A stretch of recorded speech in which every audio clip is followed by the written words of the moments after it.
Hi, this is Kerby Anderson. You know, each day we take on the tough issues and provide a biblical perspective to them. The topics we cover are wide-ranging: apologetics, theology, prophecy, creation and evolution, intelligent design, marriage, family, child-rearing, the millennial generation, trends in society, politics, economics, business, religious liberty, the Constitution, public policy, foreign policy, military policy, tensions in the Middle East, abortion, homosexuality, pornography, sexual ethics, media, technology, history, and America's godly heritage.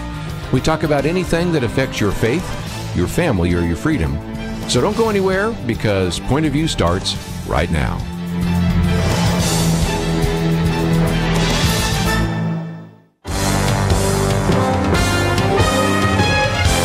Across America, live. This is Point of View.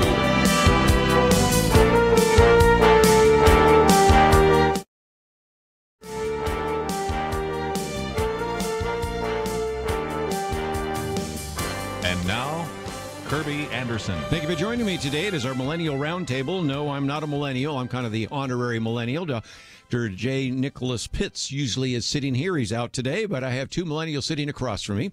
And, of course, they've been on the program many times before. Chelsey is, of course, with First Liberty Institute, and David, of course, has been an individual working in real estate and also in ministry, men's ministry. So we're going to talk about some of those issues in just a minute. We have both their bios on the website. And we have quite a bit to cover. It is now election season, and there are individuals suggesting that we get rid of the Electoral College, we pack the Supreme Court, we abolish ICE, we implement the Green New Deal, we actually have Medicare for all. And then, of course, we've had a fair amount of anti-Semitism, which is something we've talked about before with some of our friends at First Liberty, so we'll get into those issues. Of course, the question as to whether or not the president can use his emergency declaration to build a wall, and all sorts of other topics on the table, including, I thought this was kind of interesting, an individual running for the Democratic nomination, Andrew Yang. He's really been interesting because he wants to give everybody guaranteed income. He's against circumcision, but he also believes that we should have penalties for fake news, which I want to talk to our First Liberty lawyer for. Isn't that something having to do with free speech? But we'll get into all of those topics in just a few minutes. But Chelsey, let me come to you, because one of the things I always love to do is update our listeners. A couple of weeks ago, oral arguments in front of the Supreme Court on the Bladensburg case. But one of the things we've started talking about is there's a lot more at stake than the cross. It's maybe changing the whole way the Supreme Court looks at the Establishment Clause. Explain, if you might. Yes, this is a historic moment for a lot of reasons. For those who haven't heard yet about the Bladensburg Cross Memorial, I'll give just a little bit of a background on that before I get to all the fun part, I think. Yes. But the Bladensburg World War I Memorial has been standing for almost 100 years. It was dedicated by mothers of soldiers who had lost their lives overseas. And the mothers from Bladensburg, Maryland, came together and they said, you know, we don't have a grave necessarily here at the U.S. soil to go visit our dead sons, but we want to honor them and have kind of a replacement gravesite here. And so they erected a Latin cross. And it was on private property at the time, and it is dedicated to those soldiers who lost their lives, and it is a way to honor them. And of course, fast forward almost 100 years, the American Humanist Association, because it is a Christian emblem, wants to tear the cross down and the memorial down. And again, cross does nothing but honor those with a wonderful history and heritage. But we heard that case before the U.S. Supreme Court, I should say, last month, and we were asking the court, to let the cross stand and remain, that just because it's now on public property, doesn't mean that just any religious emblem should now be banished from all public sphere because the government is involved.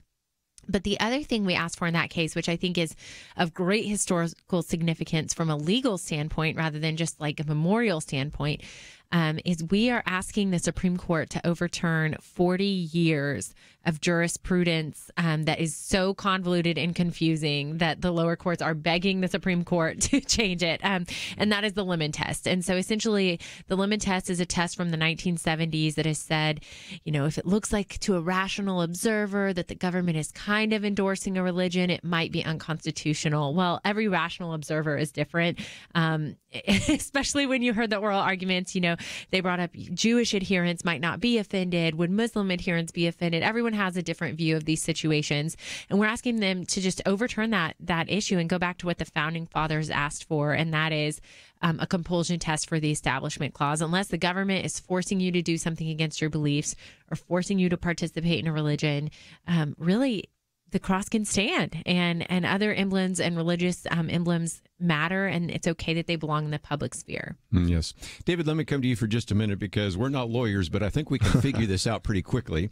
And that is, if the test is that I would be offended, first of all, I see a lot of things every day that offend me, but I don't have a right to go into court and get them thrown out. Right. But if the test is I'm being coerced, when I'm driving by that cross, if I'm an atheist, maybe I could be offended by it, but I'm driving by that cross, I'm not coerced to watch it, read it, believe it, look at it, at anything. And it seems to me that makes a much more reasonable test. What's your thoughts? Yeah, absolutely. And I mean, you can even talk about like the Arlington Cemetery, like DBU's next to one of them. Yes, and you are right down there. My goodness. Like you're talking about if you were taking down this monument, what's to say? Where do you stop? Yeah. Where do you stop? Where's the line? That's such a good point, too, because in the Bladensburg case, that's in the same circuit as the actual Arlington National Cemetery. And so that came up at oral arguments where the judges said, well, does that mean the crosses and the Stars of David at our national cemetery have to come down? And the ironic part, my favorite part of oral arguments, I was lucky enough to get to attend, was at one point, the justices looked above their head and there is a massive marble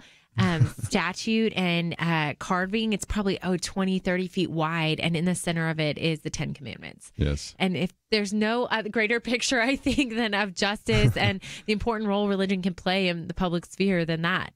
Let me put you on the spot, because I doubt Nick brought this up, but I wanted to bring up the fact that you were admitted into the bar of the U.S. Supreme Court, right? Yes. It was really fun. That was a big day for you in a lot of ways, wasn't it? I didn't even have to argue, but I was still nervous. We took the oath and got to be sworn into the U.S. Supreme Court. So very big day. Very good. Awesome. Well, again, this Lemon versus Kurtzman, 1971, if I remember right. I was alive then. You guys the youngsters don't remember that, but I remember the problem with it, even at the time, was this is going to be so complex that the average person can't figure this out. And it seems to me that's another argument. Look at the number of notebooks you've had to stack up of information on this. What possible chance do those of us like David or me that don't have a legal background, maybe I'm a city council member, maybe I'm a county clerk, maybe I'm a county judge, and try to figure out whether that nativity scene, that menorah, that veterans cross is constitutional. So it seems to me what you're also talking about is simplicity for the rest of us. Oh, absolutely. And not even just for everyone, all the government officials themselves. The lower courts themselves can't make sense of the law. So I don't think this is a legal mind problem. I think that this is the jurisprudence needs to be rectified. And Chief Justice Roberts actually acknowledged that in oral arguments, which was really a great moment for our side because, we hope we win and the cross stands, but we hope more than that. We hope that they really set the record straight for lower courts and public officials to really make sense of the law. Well, again, I just thought you might like to get an update. One of the links we have here is to firstliberty.org, and that case has already been argued. They've already voted on it, but this is something that Kelly Shackelford has pointed out, and I think Jeremy Dice will be with us on Friday, so I'm sure he'll point it out again. They now are writing their opinions, but they share them back and forth. And there does seem to be some evidence that in the past, sometimes people change their mind. So we've encouraged people to pray for the oral arguments. Don't you think we should still have them praying about all this back and forth taking place? Yes, they're drafting the opinion, which means they can really, like I said, decide how far this victory will go. And that's what we're hopeful for. Yes. Well, again, if it is a 7-2 kind of ruling, I'll fear that, they'll save the cross, but they won't change Lemon. But if it's like a 5-4 or 6-3, I think we're going to see some historical things tied to the First Liberty. So it's pretty interesting. But I hear you have another case that might actually change another part of the First Amendment. You have the establishment of religion. We come back just real briefly. Let's talk about free exercise, and I'd love to get your comments about that. And then, David, you and I are going to spend some time, and we'll also, since she has a fraternity she works at, talk about men's ministry, because we had Chad Hennings in here the other day. We're going to talk about the coddling of the American mind. All that coming up right after this.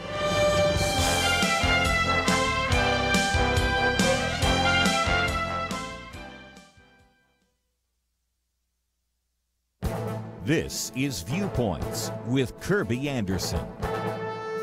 Earlier this month, the Federal Reserve reported that credit card debt for Americans hit $870 billion as of December. That makes it the largest amount ever.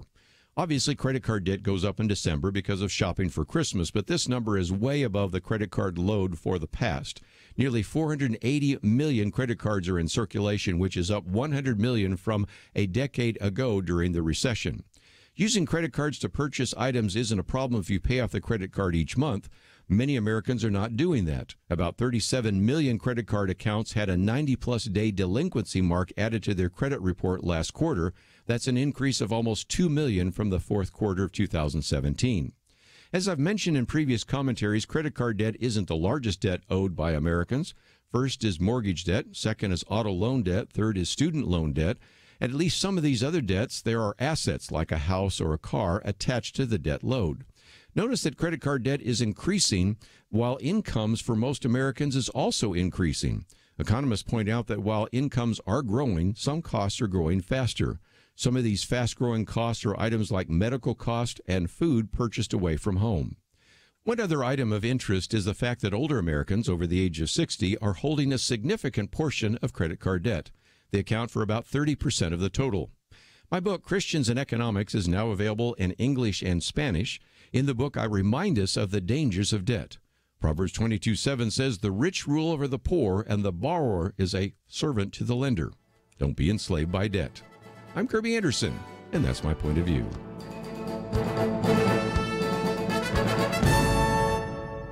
For a free copy of Kerby's booklet, A Biblical View on Socialism, go to viewpoints.info/socialism. That's viewpoints.info/socialism.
You're listening to Point of View, your listener-supported source for truth. Back once again, if you'd like to join our conversation, that number is 1-800-351-1212. Of course, you can also watch this online on our Facebook feed as well as on our live feed, so that's all available.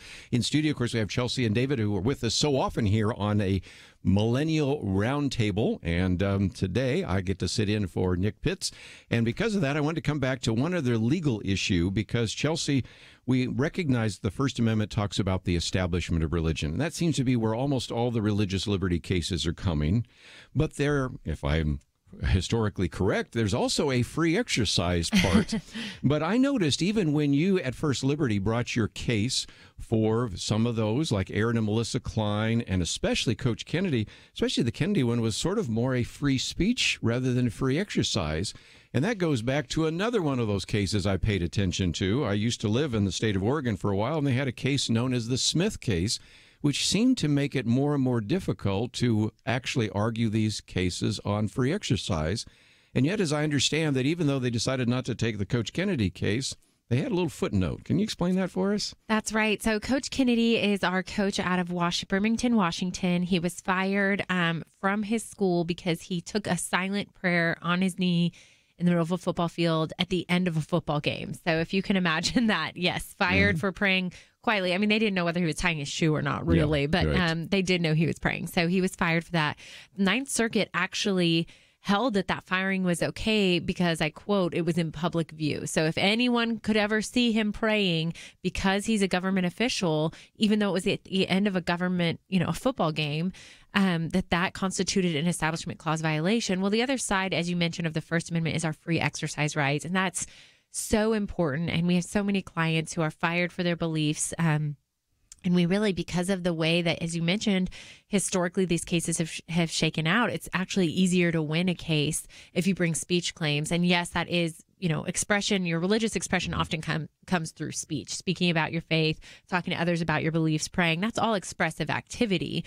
And the Supreme Court said, look, we might actually consider overturning Smith versus Employment Division versus Smith from the 1990s because it also, I think, had a resounding response from Congress, which very rarely overturns a Supreme Court decision. But in the 1990s, after Employment Division versus Smith, Congress almost unanimously overturned it by passing the Federal Religious Freedom Restoration Act. And then states soon followed suit. And so really, the Supreme Court might be taking another look at that. His case is currently pending. We hope that they accept it and hear it and decide.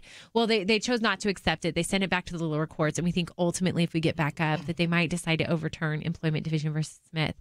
Yeah. But this is a common issue. Even today, we sent out a press release even a few hours ago on Greenville ISD Independent School District. They told their employees on a private website, not at all related to the school, were involved in separate religious clubs and were on a video, kind of a promotional thing for their clubs. And the school told them they had to take the videos down on that separate website because they were school employees. This is on their private time, their private belief systems for private clubs on a private website. And the school government thinks that its reach is so broad as to be able to tell those employees what to do in their free time. And we just think that's a huge exercise violation. David, you've been an athlete, and I know as a Christian athlete, you've seen many a time where you've had chapels, you've had prayer times, maybe at the end of a soccer game, you all give each other high fives, you sit down and pray. It is amazing to me that the court, in its inscrutable wisdom, said that a coach after the game could not go to the 50-yard line and pray, and that if anyone even saw him praying, that would be an unconstitutional establishment of religion. Yeah, that is a little shocking, especially so something that came to mind while you were talking is like, I know Congress, don't they open up each session with prayer? Yes, absolutely. so to me, but then kind of going back to the sports side of things, like I know for my team, when we played at DBU, we would also ask the other teams, because a lot of schools that we played were not Christian schools. I understand that. We would ask other teams like, hey, would you like to pray with us at the end of this game kind of deal? And let's circle up together, as a band of brothers. Oh, sure. And sometimes they say no, sometimes they say yes, but that's okay. That would be our home field. We wouldn't really do that in other people's fields because that's, honoring their establishment. But I would say that it is a little shocking that just the expression in the sense of just taking a knee. I mean, you look at Tim Tebow doing that, obviously, the Tebow. Sure. You look at all these other ways, like, for example, the NFL players are doing expression of what they believe in all the time. Yeah. So it is a little shocking. And again, like you said, sometimes if you have one team that's not Christian, the other is, maybe that's the case. But what if you had two teams, they're both Christians, it's the championship in Florida, and they want to have a time of prayer? I understand that you also have a case that involves that in the state of Florida. Yes, out of Florida, we have two Christian schools at their state championship game were told they could not pray over the loudspeaker because the government owned the loudspeaker. Which just goes to show, I think, how far we've really come as a country when prayer is so offensive and any acknowledgement of religion is so offensive to people that you can't even pray over the loudspeaker. And I think in this day and age, when we have so much sadness and death and trauma and crisis around us in the news, really positive message about Christ and religion really should be allowed to prevail and should be allowed to flourish in the public sphere. And again, since it's a Millennial Round Table, the old guy around the table will remind you something, and that is I know that stadium because I go to Tampa every once in a while. That's a stadium where Billy Graham held one of his earliest crusades. So here is where in that stadium, the microphone, the loudspeaker, and the stadium was used to advance the gospel. At the moment, you're dealing with a state, I guess it was a local issue, but nevertheless saying that you can't use the microphone, the loudspeaker, when you have two Christian teams that want to just have a prayer before the game. I mean, you just can't make some of this up, right? I wish that we did, but we're not making it up. So again, this is another prayer target, if nothing else, because even though you at the moment, I think they sent the Coach Kennedy case back for more facts, but you have another one that is still being considered right now. Isn't that Aaron Melissa Klein out of Oregon? And that one, I think, could also challenge the Smith decision, couldn't it? Right, it absolutely could. So God works in funny ways. And at the same time that the court told us in one of our cases that we might consider overturning employment division versus Smith, we wish you'd asked us, is what they frankly said. We also had wink, a wink, and separate nod. case Yeah. that we did ask them to overturn it on, that we thought would be a stronger case. And that was Aaron and Melissa Klein. And they are the bakers out of Oregon who lost everything because of their religious beliefs. They I think were fined, upwards of $130,000. The state garnished their bank accounts, all because they said that they didn't want to participate in a same-sex wedding ceremony by baking an artistic cake for the ceremony. And because of that, they lost everything and have been through so much. And they're just trying to be faithful, by the way, in the only way they know how. But we have that case on appeal from the state up to the Supreme Court. So we're waiting to hear if the Supreme Court will take that one or not. So here's two prayer targets. We had somebody with the presidential prayer team with us the other day and talking about all these prayer targets. And one of those, of course, is the issue of the judiciary. But first of all, pray for the original case that we were talking about, the Bladensburg case, which has already been argued. And they've already voted, but of course those opinions haven't been rendered, so I think you should pray for that. And that has the potential of changing the way in which people look at the Establishment Clause.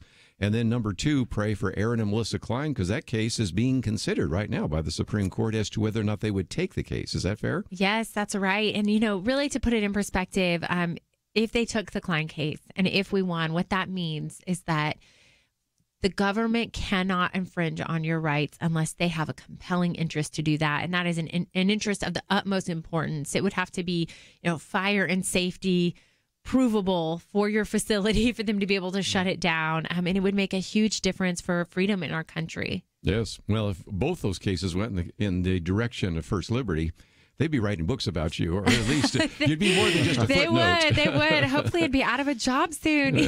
Nothing else. So again, those are some prayer targets. Let me mention again, we have a link to firstliberty.org, and so that is the case. A little bit later, you're going to be hearing from Kelly Shackelford, because we've asked him, and he came in the other day to ask you to tell us your story, so you'll hear that a little bit later. But one of the things we really want to encourage you to do is, in about 2 weeks, we're going to be doing our fundraising, which is Truth Team. And of course, Kelly tells his story about listening to Marlon Maddox. The program aired from 1 to 3, but they rebroadcast it at night on KBBW. And this law student by the name of Kelly Shackelford heard us talking about these issues and said, maybe I could do something like this. Instead of just joining a law firm, maybe I could go into this whole religious liberty issue. And then afterwards worked for a very short time with Rutherford Institute and then established what today is called First Liberty Institute. So you'll hear that story a little bit later. And when we come back, we have a lot to cover. And so I would encourage you to visit the website. And in particular, since we had Chad Hennings here the other day, I want to chat a little bit about this whole idea of why are we seeing millennials wanting safe places and safe spaces and trigger warnings and some of those kinds of things. So we'll talk about some of that and, of course, encourage your phone calls. All that coming up right after this.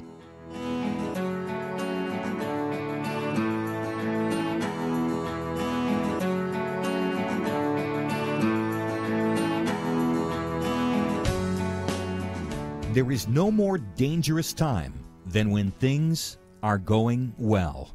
Remember Elijah on Mount Carmel? Fire came down. There was no doubt who was God, but what happened next?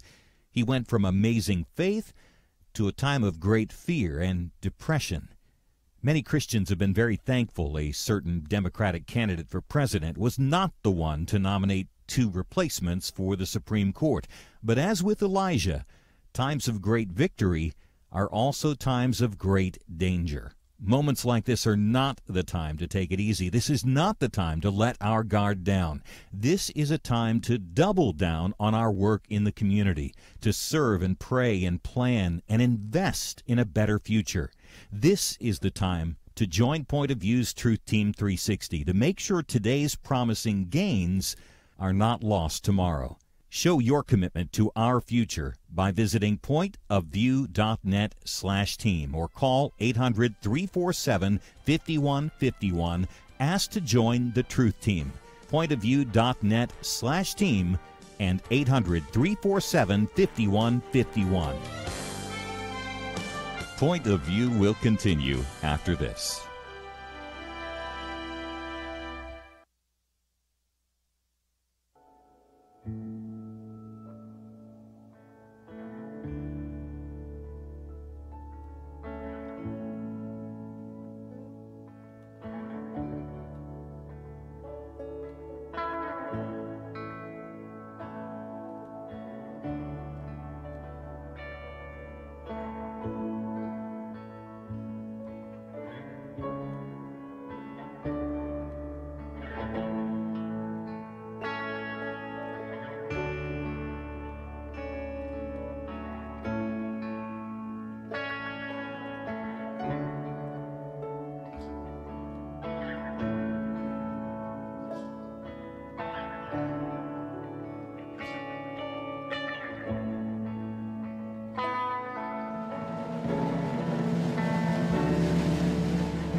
You are listening to Point of View.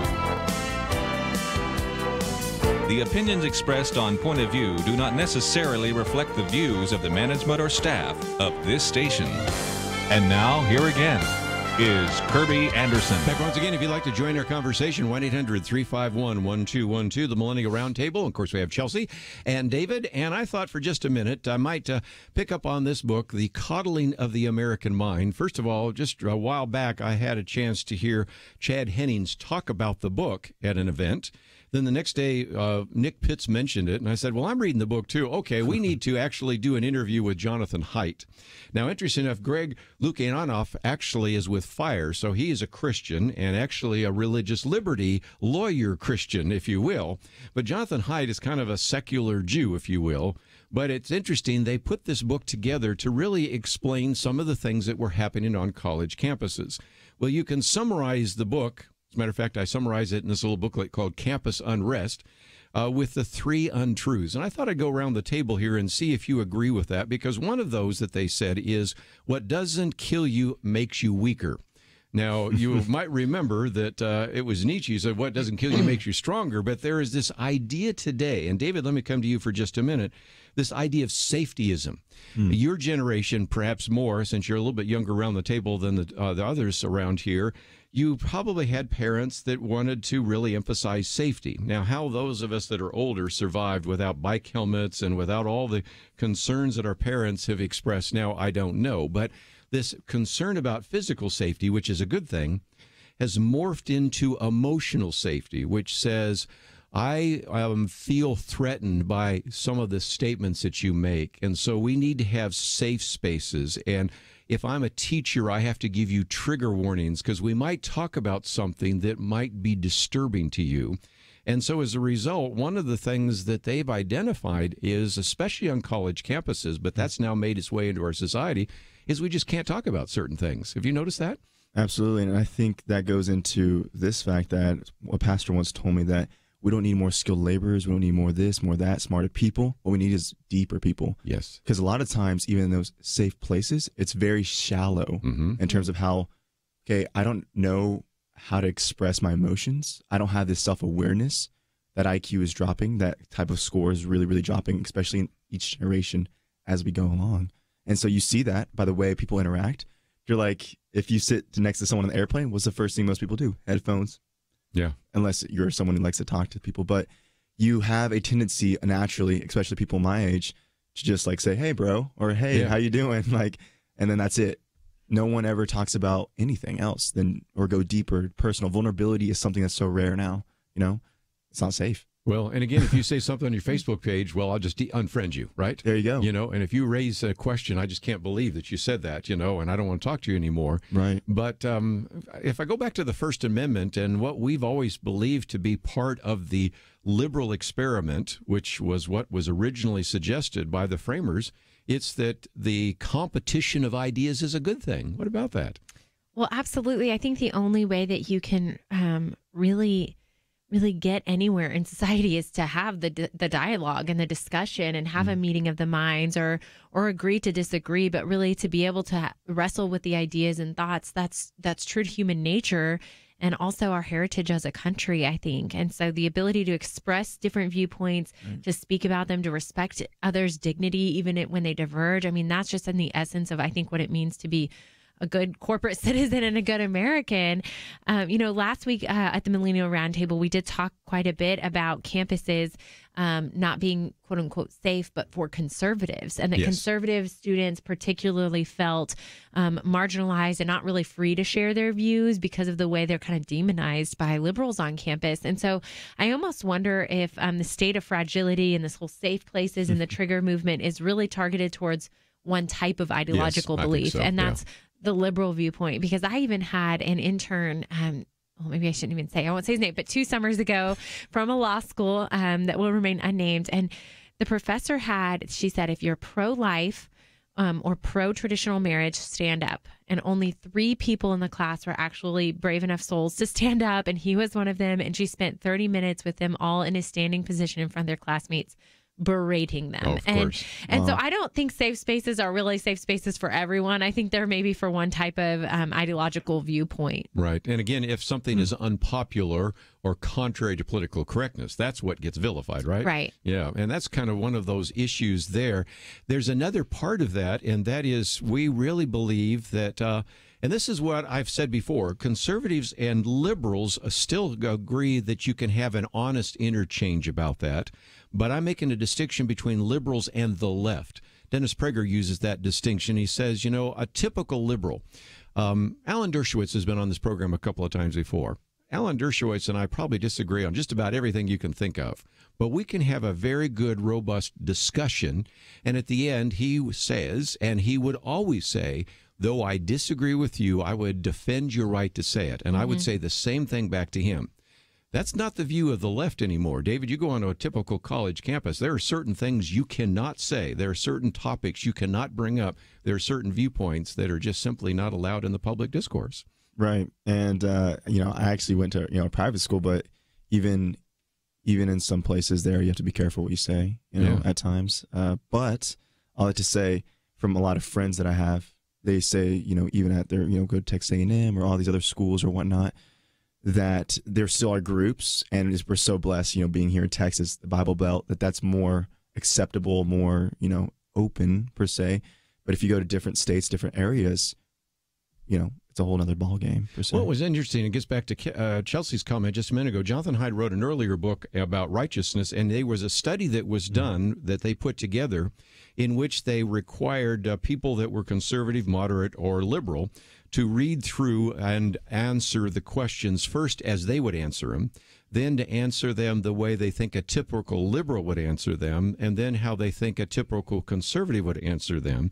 And Jonathan Haidt, who is a liberal and actually believes that we need to get more Democrats in Congress, so he's certainly not a bias towards conservatives, had to admit that the studies were clear, and that is that conservatives and moderates understood liberals fairly well, but liberals did not understand conservatives at all. In other words, there is kind of this mindset that says, if, even a conservative person sometimes says, well, it's pro and con, I can understand your point of view, but I still come to that. But a liberal, if you've always been in this liberal echo chamber, and there is one in which if you just watch MSNBC and you watch the mainstream media and you go to a university, you may never have heard a conservative speak to those issues. And as a result, they just attribute any view that they don't understand or like to bigotry, racism, homophobia. And so that's kind of intriguing, too. Well, it's really such a shame because I think nobody wins or increases their depth, as you mentioned earlier, or understanding if you do that and don't really listen to the issues. I go to so many speaking engagements. I've been to quite a few that I was just very outnumbered, maybe the only conservative in the whole room, talking about religious liberty. And I cannot tell you how it's one of my favorite parts of my job, how cool it is to see the light bulb go off. Yeah. The moment when someone who's never ever heard the things I'm saying and the way I'm talking about religious liberty and what your rights are, when they start to really understand how beautiful that right is and how important it is, or maybe some of the reasons why my clients have done and sacrificed as much as they sacrifice for their beliefs, that's a really cool moment. I have so many people come up to me and be like, wow, I've just never heard it said that way, or nobody's ever talked about that. And I'm like, well, you should just listen to point of view because you're not going to hear it in mainstream media. I had one of those when they invited me a while back to the Dallas Press Club. They had some people wanted to speak out on an issue that at that time the Dallas Times-Herald, which no longer exists, had addressed. And they were trying to find somebody that would actually defend the view that was in the paper. And they remembered, oh, yeah, that guy, that evangelical. So, again, I was the only person in the room. I know that because later on they said, how many disagree with the decision by the Dallas Times-Herald? All the hands go up. I said, how many people agree with the decision? And only my hand went up. Even the editor of the Dallas Times-Herald didn't raise his hand. And so I said, but this isn't necessarily a representative sample. And he said, yeah, liberal press. I said, you got that right. But nevertheless, you sometimes get in those situations where you want to go into those arenas because they've never turned on a program. They've never read a book. They've never even read an op-ed. One of the things I love about debates is you are forced sometimes to listen to both sides. But it is possible to live in an echo chamber that keeps you from hearing the other side. So I've only looked at one of the untruths. When we come back, I'm going to take a second one, just see if that resonates with you. this untruth of emotional reasoning. Always trust your feelings. Well, first of all, I think the Bible has something to say about that. But more importantly, that leads to all sorts of other issues, and frankly is where the book came from, because Greg, even though he's a Christian, was getting suicidal thoughts, and he recognized how he was kind of in a downward spiral. And once he got out of it, he realized that he'd seen that same downward spiral with the students that he had run into on college campuses, which is where the book came from. First of all, it was an article that appeared in Atlantic, and then, of course, it turned into the book. So I want to get back to, what about this? Trust your feelings, and see what that might generate in terms of some comments. We'll take a break, come back with more right after this.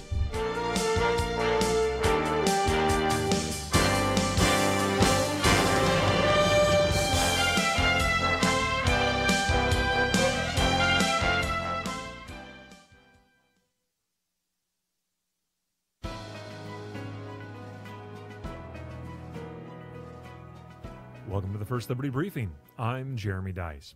Confirmation hearings have been interesting of late. Some senators are asking questions of nominees that are more than tough, they're unfair. My favorite example of this came when Senator Cory Booker asked judicial nominee Naomi Rao whether she believed homosexuality is a sin. Now, that's a question that seems out of line because it invites the nominee to assert a theological pronouncement. Senator Mike Lee thought so too. He said, "I can't fathom a circumstance in which it's ever appropriate for us to ask a nominee about his or her religious beliefs about whether X, Y, or Z is a sin." Senator Lee then had to remind Senator Mazie Hirono of Senator Booker's actual question about sin when Senator Hirono shot back, "It's not that we all ask, do you think such and such is a sin, etc., etc." These questions may in fact violate Article 6 of the Constitution, which guarantees that no religious test shall ever be required as a qualification to any office or public trust under the United States. Forcing citizens to adhere to a specific religious ideology, or none at all, violates the rights common to our humanity, rights endowed to us by our Creator. Article 6 exists to keep the halls of government open to an ideological variety of Americans. That's something our senators would do well to remember. To learn how First Liberty is protecting religious liberty for all Americans, visit firstliberty.org. I'm Kelly Shackelford, President and Chief Counsel of First Liberty Institute. Let me ask you, what if America's best attorneys from the very top law firms got together to defend religious freedom in court? That's exactly what's happening at First Liberty. And the best news? We're winning over 90% of our legal actions. Come learn more at firstliberty.org. You'll be encouraged. That's firstliberty.org.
You're listening to Point of View, your listener-supported source for truth.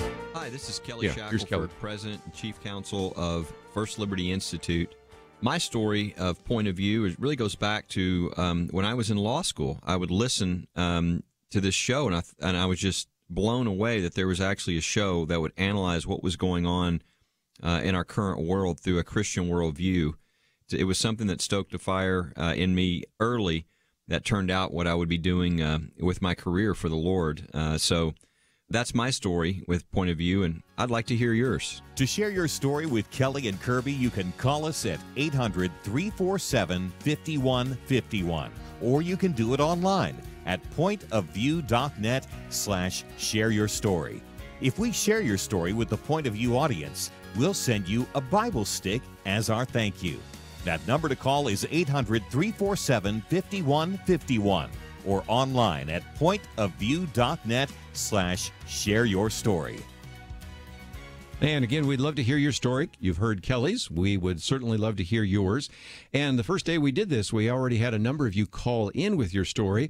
But also it occurred to me that some of you might say, I'm not sure I want to verbalize this. I don't like speaking in front of a group, even talking on the phone. So we have another option for you. As you go to the banner here, you can click Share Here.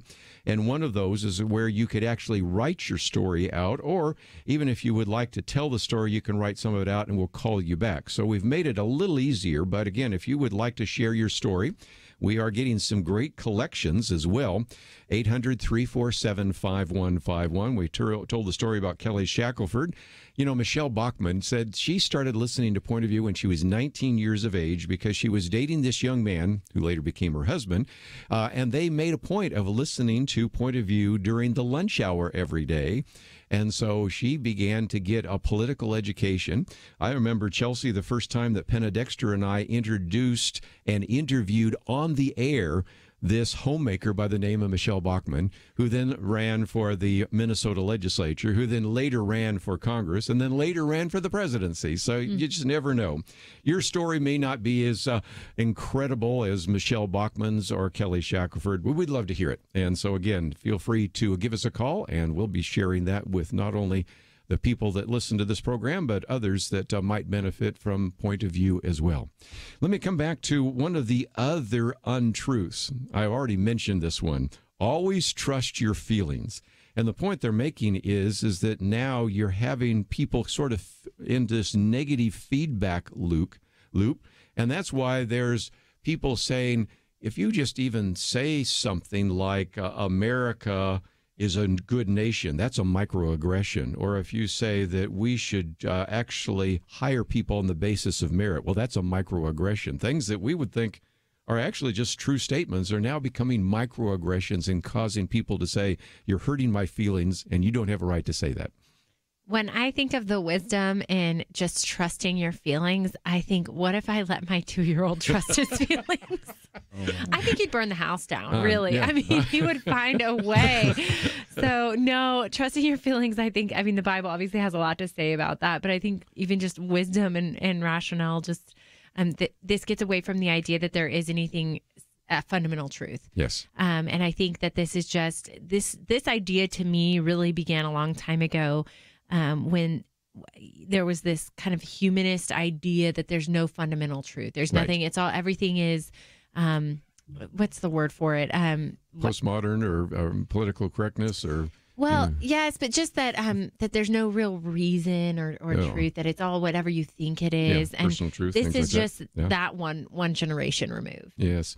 David, again, trust your feelings. That's dangerous, isn't it? It's very dangerous. It will get you in trouble for sure in the sports world, anywhere. So, but more specifically, I think that just kind of going off of what Chelsey was saying, that that kind of whole idea of just like logic in the sense of like, oh, it's logical to trust what I'm feeling because in this moment I feel like you're attacking me, or in this moment I feel just kind of sad, and it's just you start to blame other things around you, but it's almost like victimizing yourself a lot of times. And so trusting your feelings gets you in a really, really troublesome place. And I would say that's a stronghold that most, even believers, they get stuck there. Yeah. They really do. And even they don't realize it. Kind of like going back to self-awareness. So that's my 2 cents. One of the things we used to say is we used to have these little booklets that, about evangelism and things of that nature. And we oftentimes said that the feeling should be the caboose to the engine. Of course, now we don't even have cabooses on engines. But the point is that there are times when you don't feel saved as a Christian. There are times when maybe even when you became a Christian, you didn't feel any different than just before you had made that commitment. And so people come along, try to give you some assurance of your salvation. But if you go through life trusting your feelings, first of all, you're going to burn down the house. Second of all, you're going to probably get offended about everything. And third, you're not even going to begin to be able to live in the real world, because the real world is based upon facts and logic. You know, red means stop and green means go, although I'm finding out in Dallas, not necessarily. But, you know, there are some times in which your feelings can betray you and keep you from actually functioning effectively in society. And I would also say one more point to that is, if you're operating out of your feelings, you're operating out of that identity. Yes. And so then we start having these identity issues, and we start spiraling down, kind of like, you know, the author of this book, of The American Mind, Coddling the American Mind. And so when you start to get to the center of the root cause of it all, it's an identity crisis. Because if you're operating in what you think you are and what you do and all those things, then you don't know who you are. Yeah.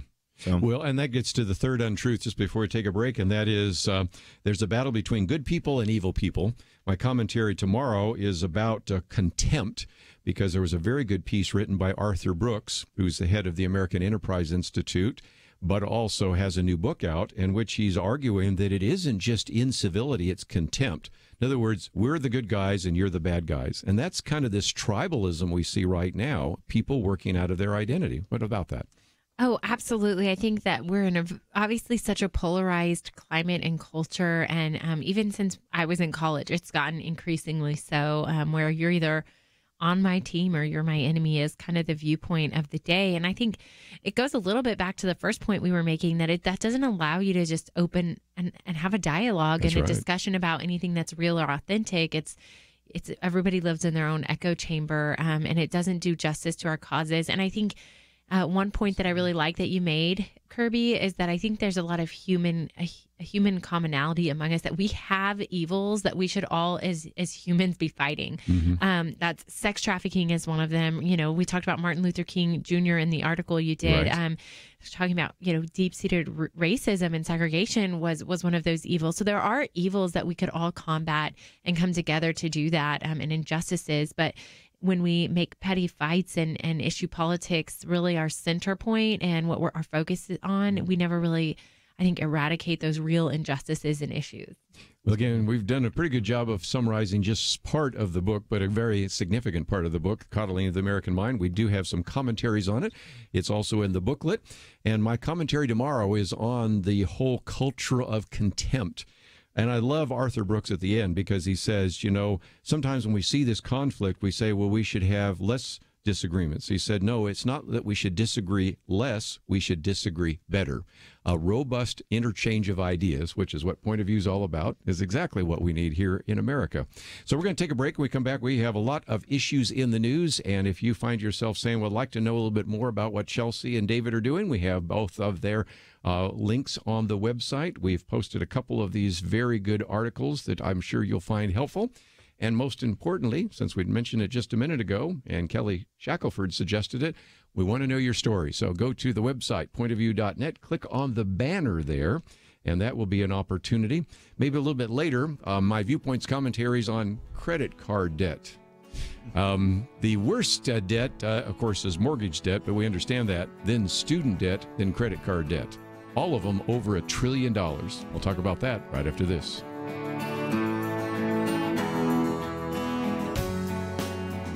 Why should you become a partner with Point of View Radio? Because for decades, this team has made a significant difference in lives and communities across the nation.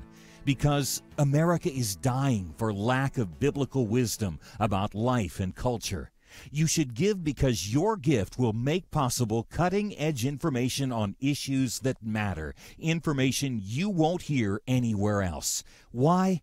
Because your gift will change lives, because you'll influence our culture with biblical truth, and because you can make a difference for the future. Our nation needs a truth team very badly. Support Point of View Radio today at pointofview.net. Click on Join the Truth Team and choose your level of support. Pointofview.net. Or call 800-347-5151. 800-347-5151. Or mail that first donation to Point of View, Box 30, Dallas, Texas 75221. Box 30, Dallas 75221. Point of View will continue after this.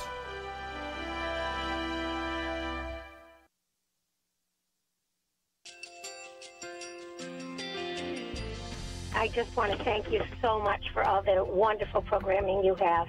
You're just absolutely fantastic. I recently started listening to Point of View, and I really found it interesting because of the different subjects you cover. Thank you for that.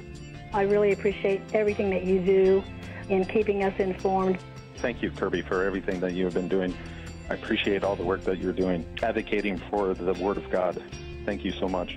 Point of View, I think, is absolutely necessary because it's a Christian perspective, a biblical worldview perspective, and receive very current, up-to-date information about what is really going on, week to week in our culture, which is changing so rapidly, and yet it's morally sliding backwards. Yeah, I'm just, first of all, I thank you guys. Y'all's program is wonderful, and enjoy it every day. I learn so much every time I listen to it. Point of View Radio Talk Show.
Hi, this is Kerby Anderson. You know, each day we take on the tough issues and provide a biblical perspective to them. The topics we cover are wide-ranging: apologetics, theology, prophecy, creation and evolution, intelligent design, marriage, family, child-rearing, the millennial generation, trends in society, politics, economics, business, religious liberty, the Constitution, public policy, foreign policy, military policy, tensions in the Middle East, abortion, homosexuality, pornography, sexual ethics, media, technology, history, and America's godly heritage. We talk about anything that affects your faith, your family, or your freedom. So don't go anywhere, because Point of View starts right now.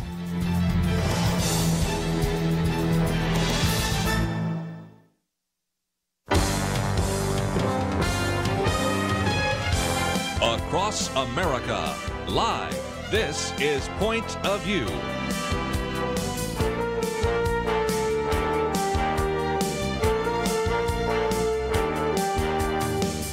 And now, Kerby Anderson. Thank you for joining me today here on Point of View, and it is our Millennial Round Table. No, I'm not Nick Pitts. He is out today, but I'm the honorary millennial. But I have two millennials sitting across from me, and they are very familiar to those of you that have been listening to this program for any length of time. Chelsey is here with First Liberty. David is here as well, working in the area of real estate, but also men's ministry and a variety of other things. And we're going to be talking about lots of issues, including some millennial topics later. But I thought for just a minute, Chelsey, the other day when I was with you, we were talking about how there almost seems to be a desperation on the part of some of the Democratic candidates, and I'm starting to make this long list. The other day, Congress, of course, passed H.R. 1, which is a proposed election law revision. We'll get to that a little bit later. But when you have everybody from the National Review to a libertarian group to the ACLU, the American Civil Liberties Union, saying that they actually proposed that they not pass this, you know, maybe that's a little bit much. This week, we've heard everybody talking about getting rid of the Electoral College. That's Elizabeth Warren and many others. There are many that have talked about ending the filibuster. They're talking about trying to find ways to pack the Supreme Court. And Beto O'Rourke has an idea on how to do that. You have Medicare for all. You got Green New Deal. You got abolishing ICE. You've got reparations. You've got a guaranteed wage for everyone, including one individual, Andrew Yang, not only says that, but he wants to have the government crack down on fake news. That's a free speech issue, I thought. But anyway, every time I turn around, it's like you can't make up a list that is going further and further to the left. Issues that people would never have said out loud in a political campaign are now part of the everyday conversation. What are your thoughts? Well, my first thought was, again, it reeks of desperation. I think it just goes to show. Look, I also think one of my theories is the House can be as crazy left as they want to be right now and go home to their districts and say, look how socialist we are, because they know the Senate is never going to let these measures pass. And so they can almost be, they can use it as kind of a campaign technique. And but the concern to me is, while some of this is just terrible policy ideas, some of it would cause structural damage to our democracy. Yes, and that's really where I get frustrated, is that the very fabric of our democracy and the way that we're structurally set up to operate electoral college, the way our elections are run, redistricting issues, the Supreme Court, packing the Supreme Court, those are all constitutional fundamental principles of democracy that they're calling into question. And I think that I hope Americans are paying attention, and I hope they're watching, and I hope they're listening. And I most importantly hope that these Democrats are just woefully out of touch with real liberals, because I almost wanted to put up a Facebook poll and say, hi to my liberal friends. I promise I won't use this against you, but do you guys really support these types of policies, or are these just really out of touch with the base? Because they're very, very socialist in nature, very extreme. Well, and David, you know, we've talked about this before, that a fair number of the millennial generation, some of your peers say, well, maybe socialism is better than capitalism. It's not a majority, but there are a number. But even they have got to be looking at some of this going, I think this has gone a little bit further down the road than I was comfortable with. What are your thoughts? Some of my thoughts are like, it just seems like they're just trying to throw whatever sticks and see where they can get the most rallying with, like, hey, if one of these topics, okay, we're going to run with it. And the only issue with that is when you're trying to attack the foundation, that just means they don't know what they stand on. Like, they're trying to restructure a foundation. They don't know what they're standing on. So it is desperation. Like, it is just, it's, it's comical, but at the same time, it's kind of not. Yeah. Because these are people in our government who have influence, who do have who can sway. Right. The millennials, Gen Z coming up. And your generation is probably going to determine in large part who is going to be the next president, who's going to be in the House, and who's going to be in the Senate. Right. And, Chelsey, right now we're talking about things, as you said, that have no consequence. H.R. 1, which shows you how important it was. It was the first piece of legislation given H.R. 1, which, again, is supposed to be kind of the People Act, but some people have called it For the Politicians Act, and it would take away the ability of states to actually construct their congressional districts. And I would think a state would know better where the priorities and the ethnic groups are than some unelected bureaucrat in Washington, D.C. But again, they can sort of pass these knowing full well that they won't be implemented, but their hope is we might have a Democratic House, have a Democratic Senate, and a Democrat in the Oval Office, and then all of these ideas right now become reality, don't they? Well, that's true. If that were to happen after the next election, we are in a whole lot of trouble because apparently none of them really care about the dollar signs at the end of this. I mean, the National Review articles I read talked about literally tens of trillions of dollars down the line. I think that's what's worrisome to me is, our generation. I don't know if it's just a millennial generation or even the younger generation, but if they're not really policy gurus and really reading between the lines and doing due diligence, all of this sounds great. Like, who doesn't want free college, right? Yeah. Nobody wants debt when they leave college. Exactly. But when you start to look at the policy and the implications that has for our country as a whole and what socialized healthcare looks like, and killing the entire healthcare industry and making them all government contractors, you're really debilitizing our nation in a big way. And I think that those are things that I would hope that people would take the time to do their due diligence on and see what the price tag at the end of all this would be. That's a good illustration. Medicare for all, when I first wrote about it in August, it was an idea, and you had some of the general principles. And, of course, we'd had Bernie Sanders' piece before, which at that time they figured would actually increase the cost by $32 trillion. That's with a T, $32 trillion over 10 years, which is a lot of money, first of all, more than we even have in terms of the gross domestic product. But this bill now has been filed, so I put out another piece and looked at all of those. And in addition, this one also has free dental and also long-term care. So it's going to be even more than $32 trillion. And I hope that at least some people, some of your peers, David, in the millennial generation go, wait a minute, you just put $22 trillion of debt on our backs. We don't want you doing any more of this to us because we want to raise families too, right? Exactly. And that's heavy. And then you're just on top of that, it's just, the health insurance industry. And then you're looking at just red ink through the roof. Like, okay, right. It's just so much that you're definitely restructuring a whole, not just one industry, 2 industries, 3 industries, like so many, everything is being affected. And so you're looking at a whole country that could definitely fall apart through this. Well, and they even have a physician's effectiveness group that would be part of the bill. And cost effectiveness, that's code for rationing. Yeah. And so again, if you're playing soccer and you break an ankle, well, fine, because you're a young man and you're going to have years of productivity. Yeah. But if you're kind of my age or older and you need a heart transplant, I'm not sure that's cost effective. And so if you wanted to see what that looks like, go to other countries. And if you only need minor surgery and you're a healthy person, we'll put you at the front of the line. But if you're a little bit older or you need some more exotic surgery, might not have any opportunities for you. Right. I think the thing that frustrates me the most about all of this, besides everything you're saying, is there are just free market principles that would fix so much of this. If we would just get to those conservative principles and allow the free market to decide, it would be so much better for us in the long run. Well, let's talk about that. We've got a couple of free market people here, and we can certainly talk about that, and we'll do so right after this.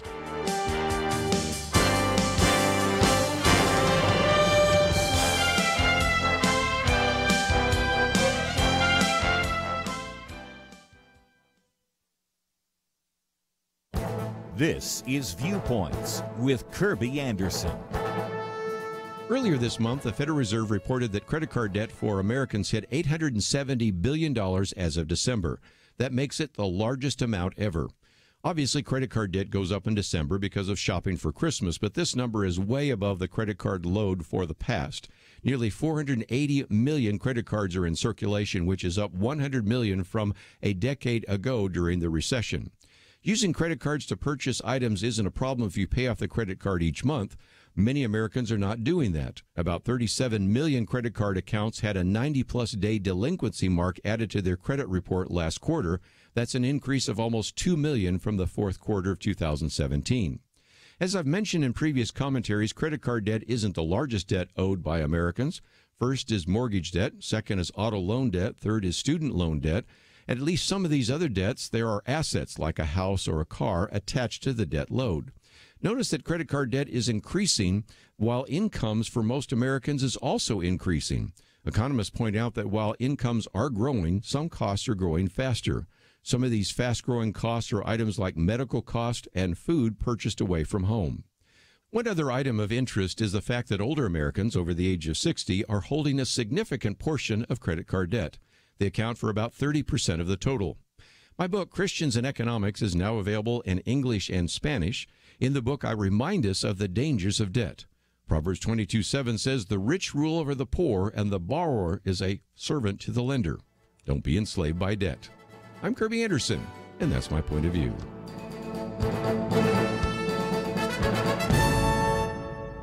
For a free copy of Kerby's booklet, A Biblical View on Socialism, go to viewpoints.info/socialism. That's viewpoints.info/socialism.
You're listening to Point of View, your listener-supported source for truth. Back once again, and if you'd like to join our conversation, at the moment we're talking about the election, but we have a lot of other issues as well. We have seen, for example, the growing anti-Semitism. We saw some of the attacks against Chelsey Clinton. I talked about that the other day.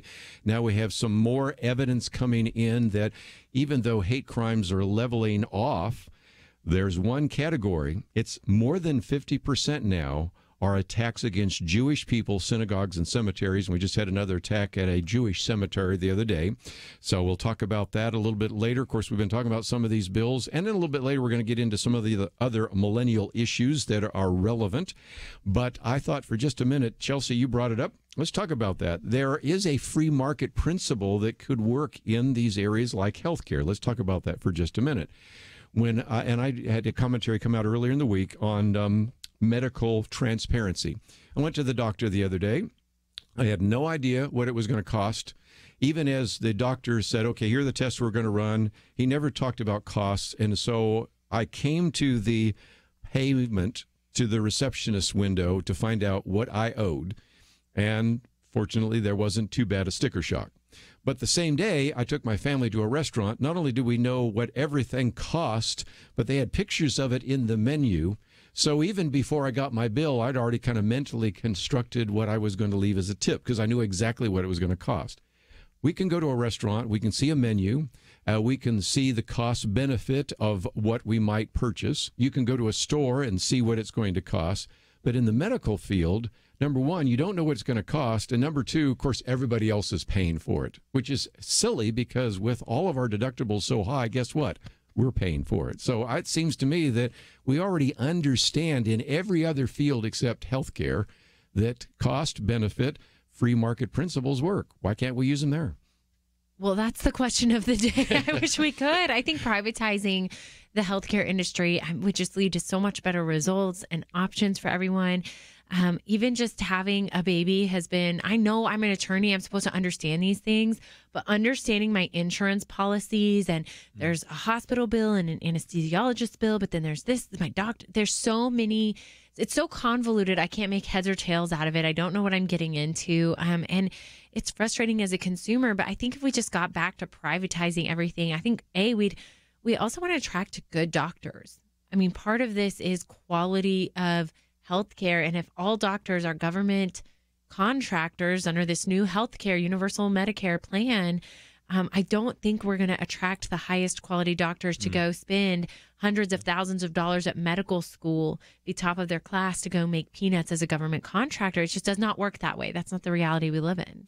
David, you've seen it in other countries, so you know exactly what it would look like if we were to change the American healthcare system and make it look like some of these other countries. Yeah, absolutely. And so actually, I had a sibling that studied abroad in Spain. And I mean, they did a good job of taking care of her, but she did get hurt while she was over there.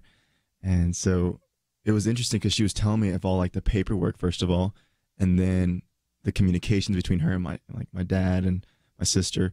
It was just very, very slow, first of all, to get medication. There was a lot of fighting, a lot of back and forth. And it's just like, ugh, you know, like it's almost like, hey, I need this now. Like I really do. But there's a line. There's a process. Hey, I have no control over this. Well, bureaucracy never made anything more efficient. Yeah. So I think this is scary. Well, and again, one of the other things about Medicare for All is that you think about these life-saving treatments and drugs. One of the things that would be required is that if the pharmaceutical company didn't agree with the price that the government set for that drug, they could actually transfer that patent or withdraw that patent. Now, what do you think that's going to do for the drug companies? You know, again, my father worked for a pharmaceutical company for a while, so I have a little better understanding of how they produce a number of potential drugs. Then they go through clinical trials, and pretty soon there maybe is only one that makes it through the FDA clinical trials. They have spent millions and millions of dollars. Only one now makes it to market. Now they got to spend millions and millions of dollars to advertise it. And so sometimes it costs a little bit to get those life-saving drugs until the patent runs out, and then you can get some generics and things like that. But what incentive is a pharmaceutical company going to have if we no longer have free market principles? Well, I don't know that they would have any. I mean, why go through all that trouble? But the problem is, I think we just have to remember, even if, say, this bill was passed and it was unconstitutional, or large portions of it were, from a legal standpoint, it would take years and years and years to hash all of it out and to get the remnants of the bill that are constitutional to remain. And I think that we might not have that time. Like, it's just easier on the outset to vote for candidates who are going to have the right proposals and the right policies and the right measures. And, you know, right now, that would be Republicans. So register and get ready to vote, because we cannot let these policies continue. I do want to get some millennial perspectives on, are any of the candidates too old? What are some of the issues that these candidates are using right now to appeal to the millennial voter? But since we got into the medical issue for just a minute, we got a phone call, so let's pick that one off first. And we'll go to South Carolina, WLPG, excuse me. Brian, thank you for joining us today. Well, thank you for taking my call, Kerby. It's always a pleasure to talk with you. And I think you can educate us on some of these medical issues, so we'll sit back and listen. I worked in a hospital in the information systems department right next to the billing department. And that hospital, I informed them that they could better serve their billing needs by separating the insurance and billing into a separate corporation. That if the whole hospital is a target with all its millions and millions and millions of dollars of buildings, that becomes a target that the sympathy becomes with the person suing for more damages. For like a tort liability. You're right. Okay, go ahead. So because they have all this visible capital. But if the billing department were separated into a different corporation, not named according to the hospital, maybe across the street, but completely separated from the hospital, and that would take the lawsuits and whatever else it is that they have to run the malpractice insurance up so high for. And that company would not get as much target practice as the hospital would. Sure. And let me get to that because, one of the reasons why some of the health costs are so high are because of liability insurance that doctors and hospitals have to carry. But also, I would love to have a little more accurate billing. Did you notice what you had to pay for cotton balls when you were in the hospital and swabs and things like that? That's not the actual cost because they're doing this to pass on costs from other situations, right? Yeah, I just made Daniel look at it all. I was like, I had the baby. You can pay for the baby. But your eyes just cross after a while when you look all that, right? Yeah, I mean, it's wild, the system that's in place. It's just not intuitive to me. But, I think most people agree that changes need to happen, but I think that free market solutions, again, privatizing the system more and more is the answer to that, and we'll let the cream of the crop rise to the top, and let the consumers make those decisions. Yes, well, again, even in the state of Texas, they have dealt with this issue that Brian's talking about there, because they said, let's have some caps to liability, because when a doctor makes a mistake, he or she should pay and should deal with the damages, but some of them just got to be a little bit outrageous, and so there are ways even within the legal system to address that. But again, a free market is certainly helpful. And if anybody understands medicine, it would be Dr. Ben Carson. Remember, his suggestion was that everybody has a health savings account, and then you can spend your money in the places where you think it is best, and it's between you and your doctor, and you don't have an insurance agent, you don't have a bureaucracy, and you certainly don't have an unelected bureaucrat making a decision about you, and that just seems to make a lot more sense. So those are a couple of ideas on the table, and certainly we can continue talking about medical issues, but I want to come back to the campaign for just a minute, because there have been a couple of issues. Are these issues that are now just starting to multiply like rabbits, are these issues going to, in one way or another, attract millennials or drive them away? What about the age issue? Joe Biden is 76.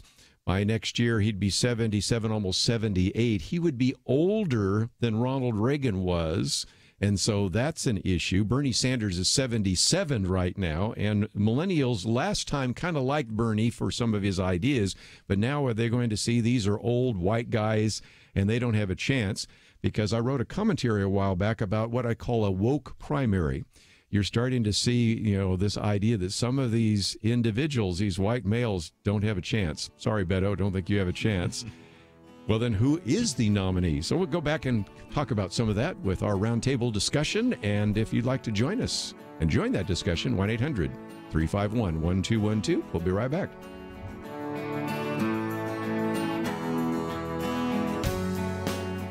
It's amazing but true. When it comes to one of America's biggest household expenditures, healthcare, a lot of people think they've got no choice. People are used to thinking we have to do it this way, but they don't. Yes, you have the freedom to choose an alternative with your healthcare. It's MediShare, and it costs way less than the alternatives. The typical family saves $500 a month, not a year, a month. And if you're single, this can save you a lot too. And let's face it, a big reason MediShare is 400,000 people strong, it just works. They've shared over $3 billion in medical bills, so they can help share your needs too. Joining MediShare for so many people is one of those things that makes you say, why didn't I do this before? So yes, the time has come for something better. Look into joining MediShare and see why so many people are opting out of the old way and into the new. Why not look into this? Just call 855-90-BIBLE. That's 855-90-BIBLE. 855-90-BIBLE. It takes a team to win. Be part of Point of View's Truth Team and bring truth and healing to America. Go to pointofview.net/team, pointofview.net/team, and 800-347-5151. Point of View will continue after this.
You are listening to Point of View.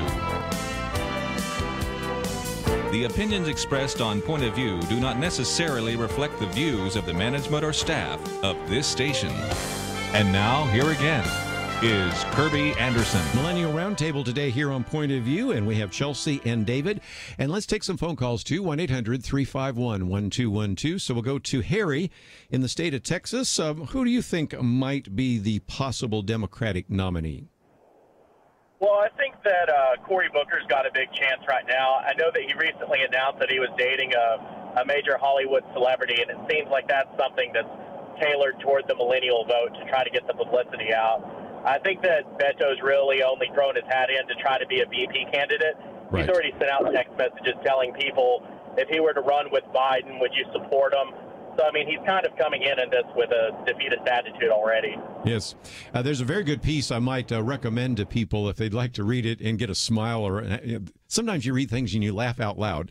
Lathan Watts writes some things sometimes where I'll be reading and I'll laugh out loud. Well, this one by Conrad Black, Stick a Fork in O'Rourke, because there are some issues, not just the waving of the hands, although that's certainly one of those, but all sorts of other points.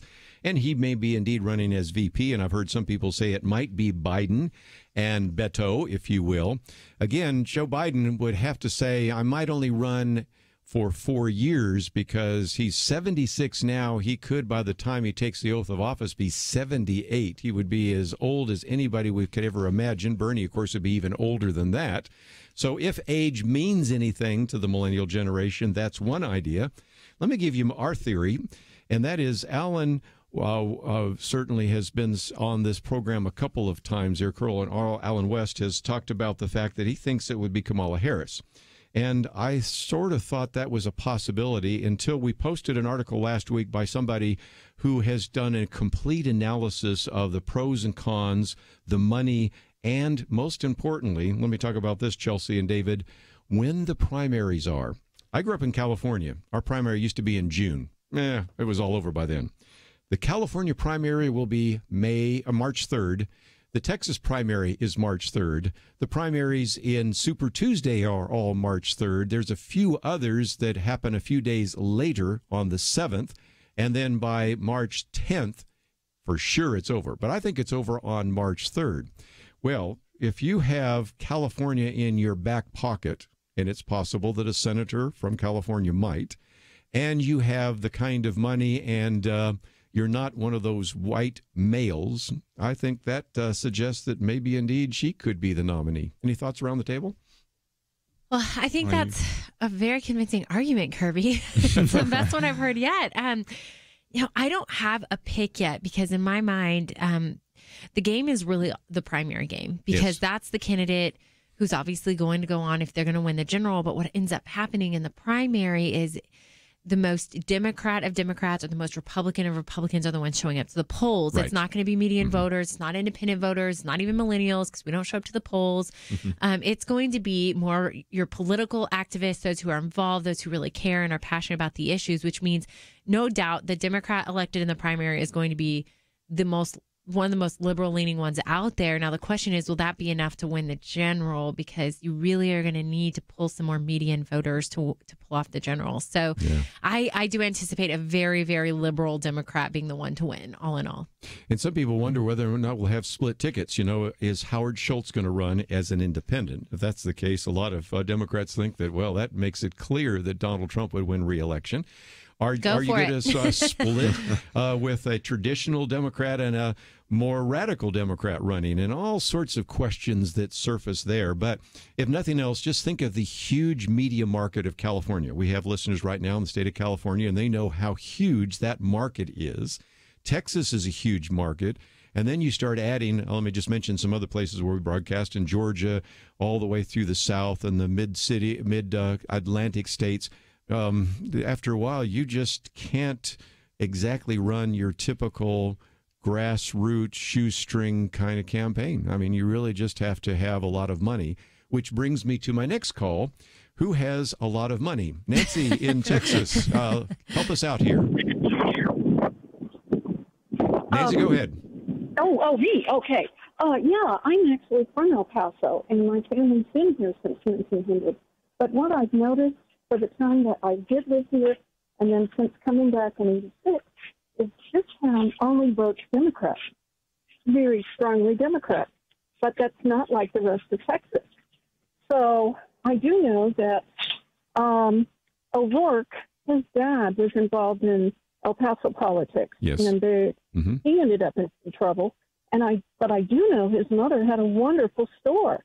Ever since when I got married years ago at 24, I loved going to her big furniture miscellaneous store.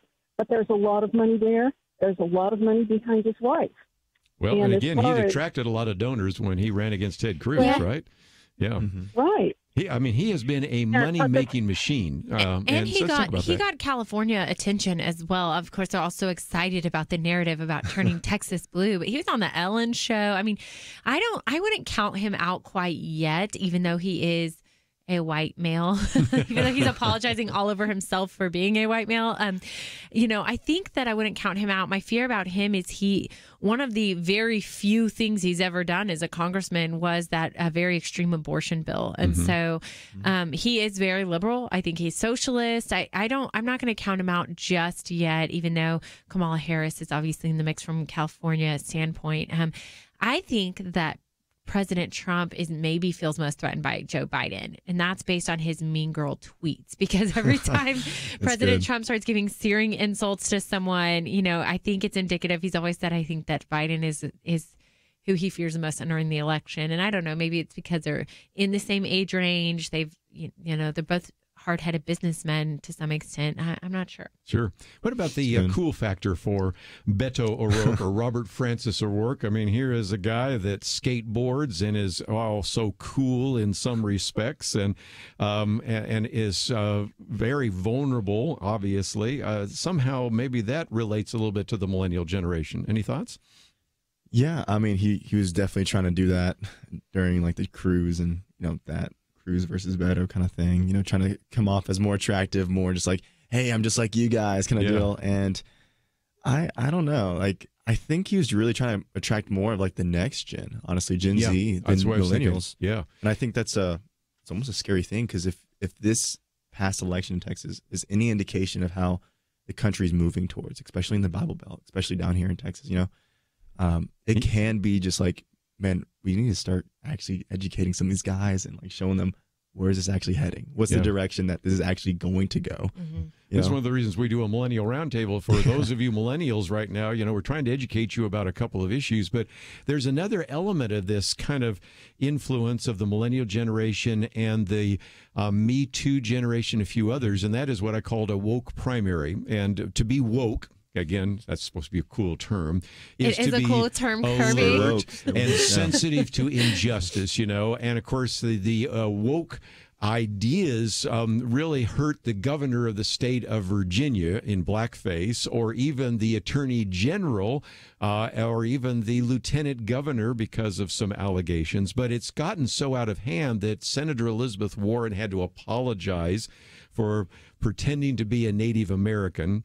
Kirsten Gillibrand threw her hat in the other day and had to go on Ellen DeGeneres' program and apologize because she used the term, are you ready for this? She used the term illegal alien a few years ago, and that was enough for her have to apologize on the air for using the term. And even Kamala Harris, who we mentioned, who I think is still maybe the odds-on favorite, she's been criticized for being a prosecutor. Now, Bill Maher, I think all of us know him, the atheist Bill Maher the other day was saying on his program, Democrats don't eat your own, because they're fearful that in this contentious race, because now you're going to have probably as many Democrats running against each other as you had Republicans last time, it could get really crazy pretty fast, couldn't it? Oh, I think we're already there. I think feminists are firing shots at O'Rourke, and he's had to apologize to feminists because of his statements about his wife raising their children jokingly without him, or that he with a little help from him, I think that it is going to get ugly, and I can't wait to watch. I'm going to get some popcorn and turn on CNN and just sit back, because I mean, to some extent, in a very different way, because Republicans are far less worried about being politically correct, but we did this after the Obama era, where we had 17 candidates at one point in the Republican primary, where we had an identity crisis as a party and had to decide, what are we going to be about for the next general election? And we chose pretty much the opposite of Obama. And so I think the Democrats are going through their own version of an identity crisis, and it'll be very interesting to see what we come out with on the other side. Which is why, again, you have to say... I say we loosely, they come out with. But again, the whole question is, if Joe Biden looks a lot like... Robert, well, anybody, but, anyone, certainly Joe Biden, Bernie Sanders, Robert Francis O'Rourke, look a little bit like Donald Trump in face, not necessarily in ideas. And so that's something that you wonder about as well. But we need to take a break. And when we come back, we have a lot more to cover. And by the way, if you'd like to join our conversation, 1-800-351-1212. We'll be right back.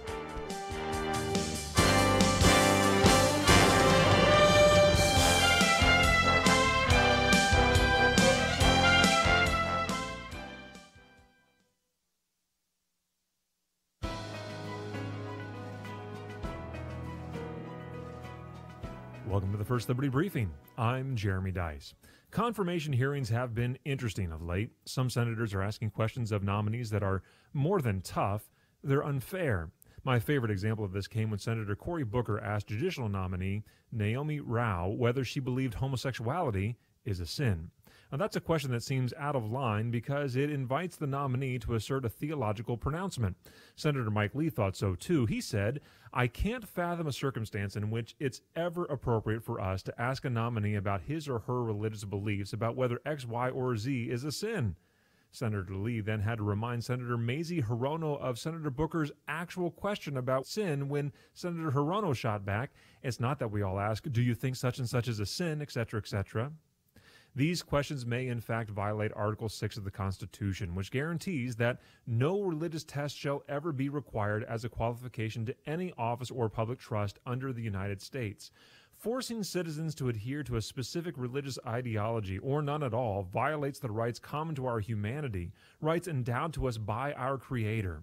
Article 6 exists to keep the halls of government open to an ideological variety of Americans.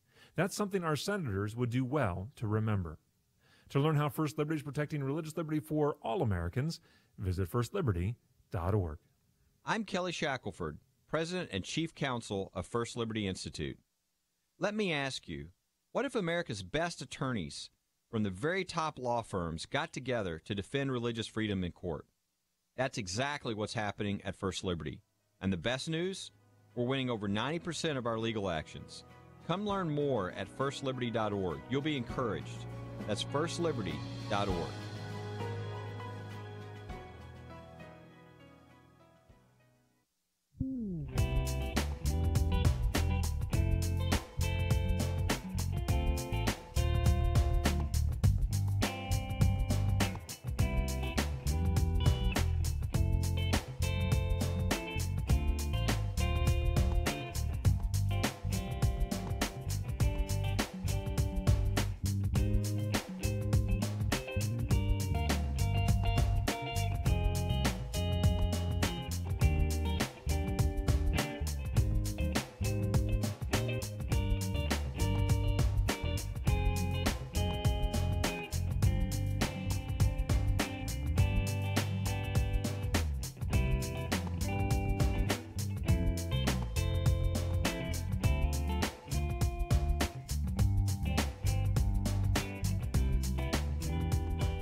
You're listening to Point of View, your listener-supported source for truth. Hi, this is Kelly Shackelford, President and Chief Counsel of First Liberty Institute. My story of Point of View really goes back to when I was in law school. I would listen to this show, and I was just blown away that there was actually a show that would analyze what was going on in our current world through a Christian worldview. It was something that stoked a fire in me early that turned out what I would be doing with my career for the Lord. So that's my story with Point of View, and I'd like to hear yours. To share your story with Kelly and Kerby, you can call us at 800-347-5151, or you can do it online at pointofview.net/shareyourstory. If we share your story with the Point of View audience, we'll send you a Bible stick as our thank you. That number to call is 800-347-5151 or online at pointofview.net/shareyourstory. Back once again, if you would like to join us, 1-800-351-1212. As we've mentioned earlier in this week, and we just had a chance to hear Kelly Shackelford's story, we'd love to hear your story as well. We're going to be doing Truth Team in a couple of weeks, and we'd love to have you share your story. So one of the things you can do is give us a call on that other line, 800-347-5151. But some of you might say, well, I don't really feel like I want to talk on the phone or even be interviewed, but I'd love to tell you my story. So you can go to the website, pointofview.net, that banner that says, what's your story? Just click on share here, and you could write out a little bit of it, or maybe you want to just give us the background and have us call you a little bit later. But either way, we know that many of you have some great stories, and we would love to hear your stories as well. Also love to hear your comments, 1-800-351-1212. Chelsey and David in studio. And I thought for just a minute, I'd talk about anti-Semitism. Our next booklet coming out is on anti-Semitism, and you might know at least why. Ilhan Omar was saying some things that I think most people would believe are anti-Semitic and anti-Jewish.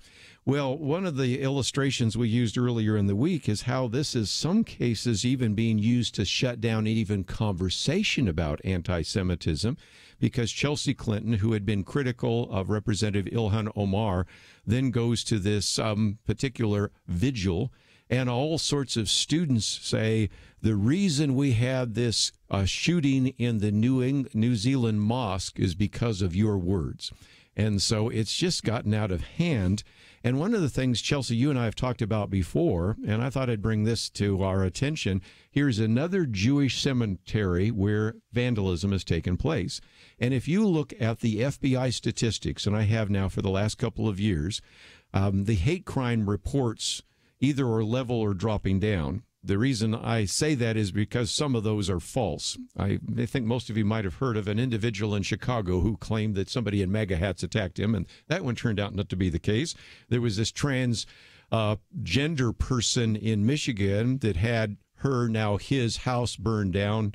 Turns out not only was he now she or she now he the victim, but also the arsonist. So some of these are fake hate crimes, but there are many crimes that are occasionally done based upon hate.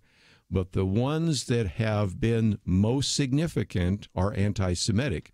And I know that you've even dealt with some of these in some of your law cases, haven't you, Chelsey? Yes. We have seen this trend in the last few years at First Liberty, where there's just an influx of religious liberty issues popping up, where synagogues and yeshivas are contacting us and asking us to help them in different regions. And we used to have maybe one every few years, and now we're having probably close to a dozen every few months contact us. And this is hate crime, my clients included. Yes. Congregation Torres Heim here in town in Dallas, there was a swastika painted on my rabbi's car the size of his entire trunk. They had vandalism at the synagogue, which is a small house on a corner. So this isn't something that's that far removed, I think, from anyone. It's in everyone's backyards. We represent now multiple clients in Airmont, New York. Go to firstliberty.org and read about our clients and what they're going through. It's not even just in a vandalism and a small crimes context. What we're seeing is structured city governments using permitting schemes and fines and certificate of occupancy zoning schemes to zone out any Jewish religious activity. And where they're coming out with what they're calling themselves and referring to themselves as underground synagogues. That is horrible. And I think that it's reminiscent of a time that no one wants to remember. But when I talk to the clients on the phone, they tell me, they say, our parents and our grandparents were they fled the Holocaust. So this is not so far removed from their history and their heritage and their memories that they're not afraid. They're talking openly to me about that. And I know that in our country, we like to pretend like that history is long gone, but it's really close to the surface for my clients. Well, and again, if you think it is bad in this country, in the little booklet we have coming out, you go to Europe, and I give you all sorts of facts and figures there. As a matter of fact, I'll be teaching in Hungary in a couple of months, and they found that when they talked to Jewish people in Hungary and in France, I'll just use those two examples, almost a majority of those Jewish people in those two countries, Hungary and France, said they seriously thought about emigrating from those countries because of the anti-Semitic attacks or verbal attacks or even sometimes graffiti or other things that made them feel threatened. And David, let me come to you because, first of all, we got to say, from a biblical point of view, I can look in the book of Deuteronomy, and it says that the Jewish people are God's chosen people. Right. But even if you don't accept that, and I know some Christians don't, and maybe secular people don't, we all are created in the image of God, and Jewish people deserve our protection. They deserve our attempt to defend them. I applaud First Liberty and other groups that are doing that.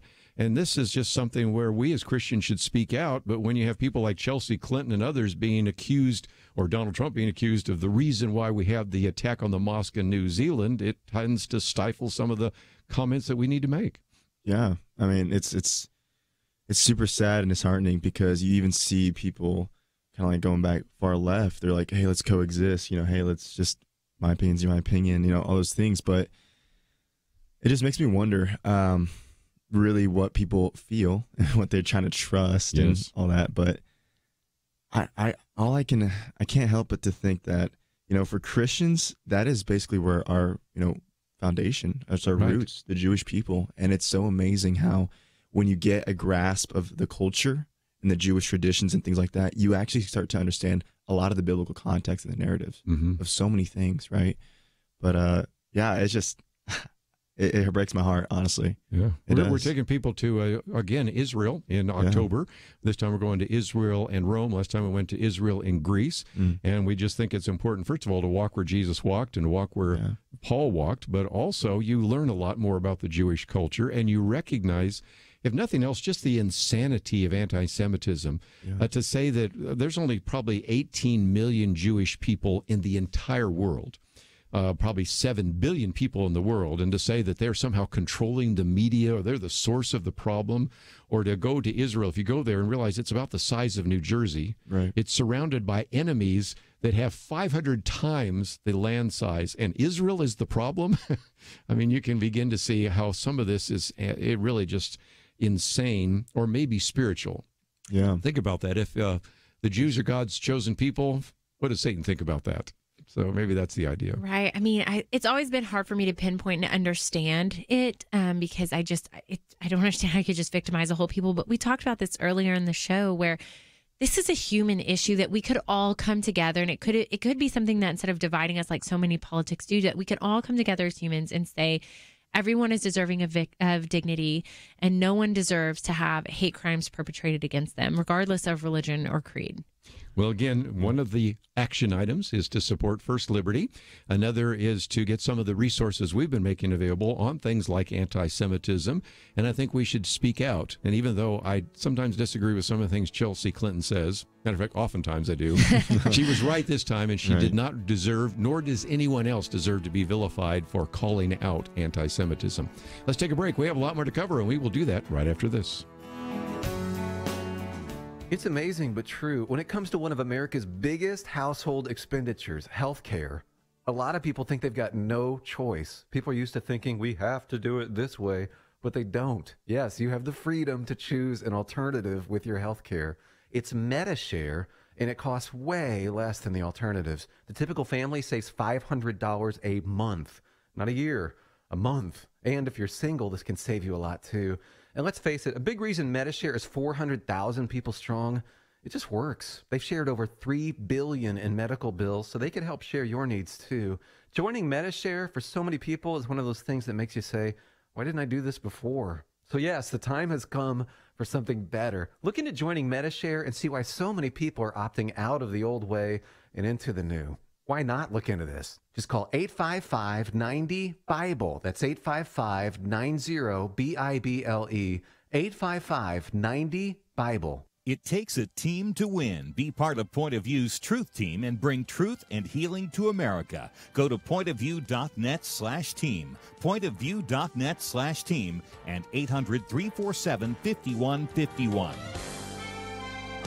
Point of View will continue after this.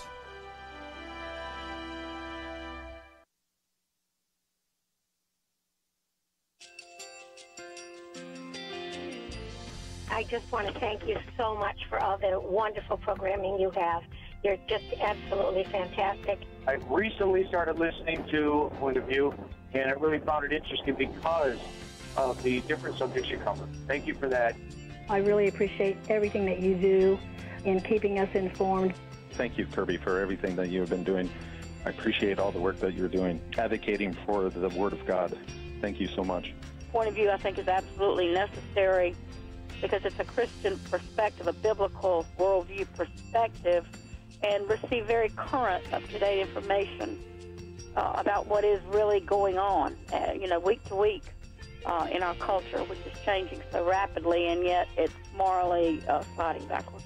Yeah, I'm just, first of all, I thank you guys. Y'all's program is wonderful, and enjoy it every day. I learn so much every time I listen to it. Point of View Radio Talk Show.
Hi, this is Kerby Anderson. You know, each day we take on the tough issues and provide a biblical perspective to them. The topics we cover are wide-ranging: apologetics, theology, prophecy, creation and evolution, intelligent design, marriage, family, child-rearing, the millennial generation, trends in society, politics, economics, business, religious liberty, the Constitution, public policy, foreign policy, military policy, tensions in the Middle East, abortion, homosexuality, pornography, sexual ethics, media, technology, history, and America's godly heritage.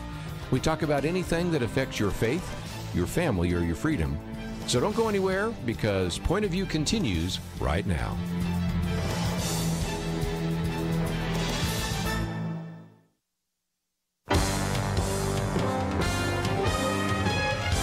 Across America, live. This is Point of View.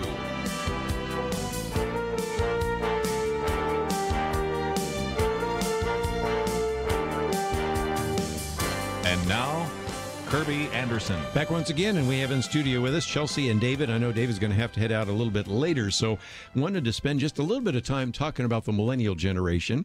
And one of the things that we have published is this little booklet called A Biblical View on Campus Unrest. Some of you can obtain it if you'd like to do so, but I also want to point to this particular book, which is called The Coddling of the American Mind. Greg Lukianoff wrote this book with Jonathan Haidt.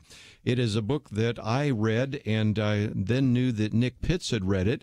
And then we also had a chance to hear Chad Hennings, who is, first of all, known for having not only played with the Super Bowl winning Dallas Cowboys. Boy, that goes back a long way. Has 3 Super Bowl rings, and also flew 45 different combat missions, but now has a ministry called Wingman. He was on the program with us the other day, and he mentioned the book, so we did spend some time talking about that. And David, I know that since you spend some time, not only, of course, ministering to millennials, but also men, we really came back and said there's some things in this book that would be a good conversation.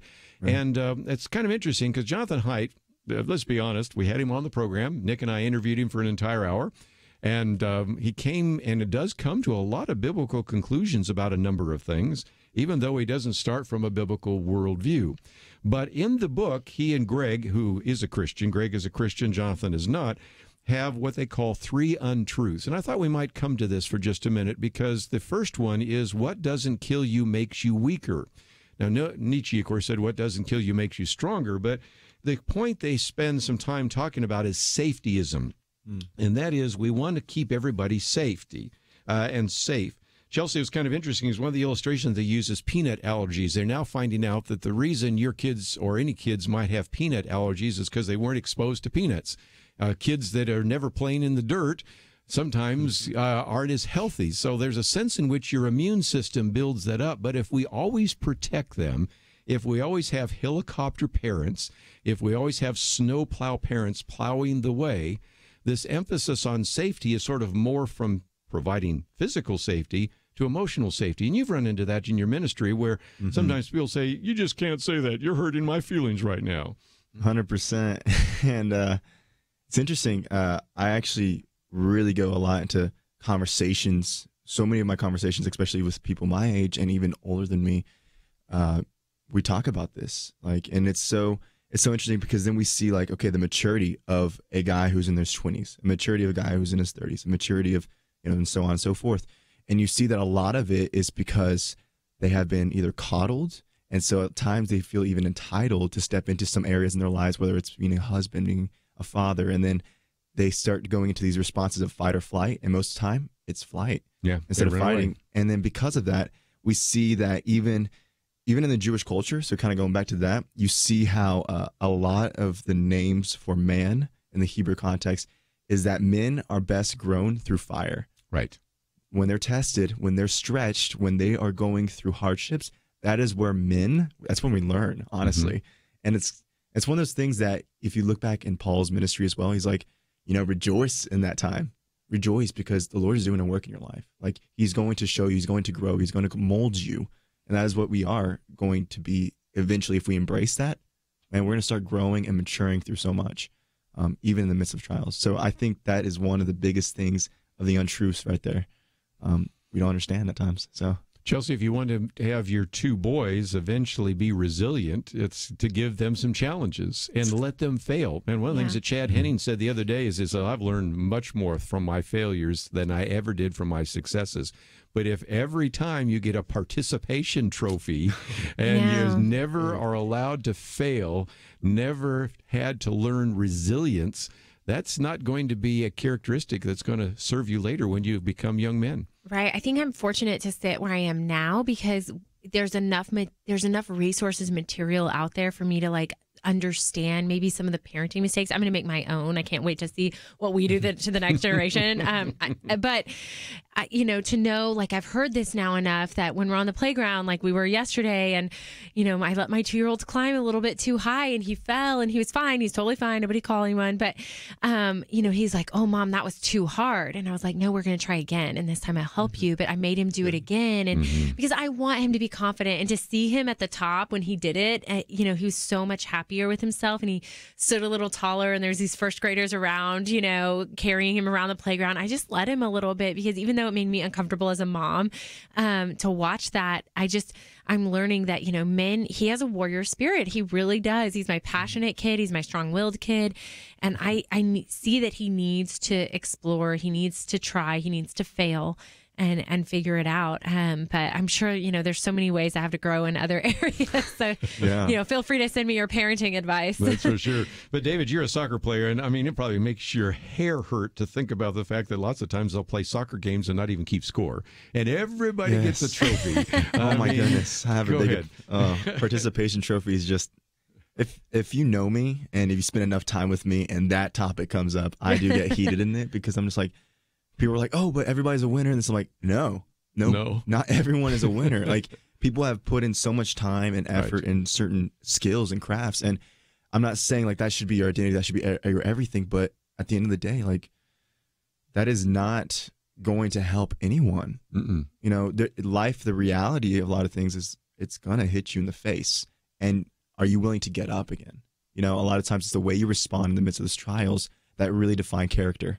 And so, for me, when people are like, "Hey, everyone's a winner, not keep score," I'm like, okay, I can get like maybe not keeping score, but if you're trying to preach and imprint on a young kid, like, hey, you're a winner no matter what, and we need to start defining what is a winner even. Like, what is the direction that you're leading these when young everybody's boys? a winner, nobody's a winner, right? Yeah. Well, and I think maybe and this might be like a bridge too far, so y'all feel free to fill me in, but I wonder if, too, this is that mentality, we've come across, and especially when what I do every day at First Liberty, where people are so adamantly opposed to Christian religious views specifically. They're opposed to a lot of religious views, but so predominantly it's Christian views. And it's because as Christians, we believe all have sinned and fallen short, and that, we are okay admitting our shortcomings and our fall and that we need grace, because the beauty in that is that Jesus loves us and died for us anyways. But I've seen so many of my clients, people can't get past that first part. And that's why they're so hostile and adamantly opposed to my clients, is it's because they can't get past that first part where we say we're all sinners. And I wonder if maybe it's that mentality gone too far, that we're all winners, we're all wonderful, great people. And, to be a Christian, you really have to admit, like, I've got some shortcomings. Yeah, that's right. Got a sin Quite nature a few. and all that. And, then you have to issue a trigger warning to give the gospel. That's one of the things we were talking about with Chad Hennings. The gospel by its definition is offensive because it says, you have fallen short. All have sinned and fall short of the glory of God. So let's take a break. And we've only talked about one of those untruths. And before David has to head out the door, let's talk about some others. One of those is always trust your emotions. That is a good way to ruin your life. And then also this idea of tribalism. I'm trying to very quickly summarize some of the book, but I think it really helps us understand what's happening to the Generation Y, the millennial generation, and even more so what's happening to Generation Z, the iGen generation. They even more are intolerant of hostile ideas, according to the research of Gene Twain. So we'll talk about that right after this.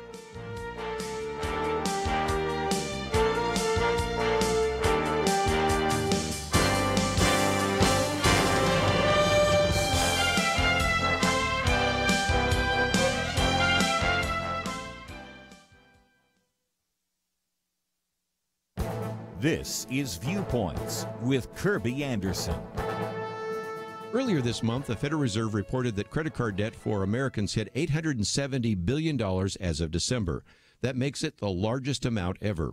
Obviously, credit card debt goes up in December because of shopping for Christmas, but this number is way above the credit card load for the past. Nearly 480 million credit cards are in circulation, which is up 100 million from a decade ago during the recession.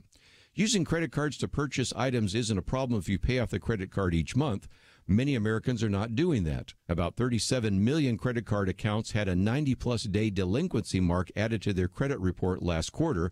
That's an increase of almost 2 million from the fourth quarter of 2017. As I've mentioned in previous commentaries, credit card debt isn't the largest debt owed by Americans. First is mortgage debt, second is auto loan debt, third is student loan debt. At least some of these other debts, there are assets like a house or a car attached to the debt load. Notice that credit card debt is increasing while incomes for most Americans is also increasing. Economists point out that while incomes are growing, some costs are growing faster. Some of these fast-growing costs are items like medical costs and food purchased away from home. One other item of interest is the fact that older Americans over the age of 60 are holding a significant portion of credit card debt. They account for about 30% of the total.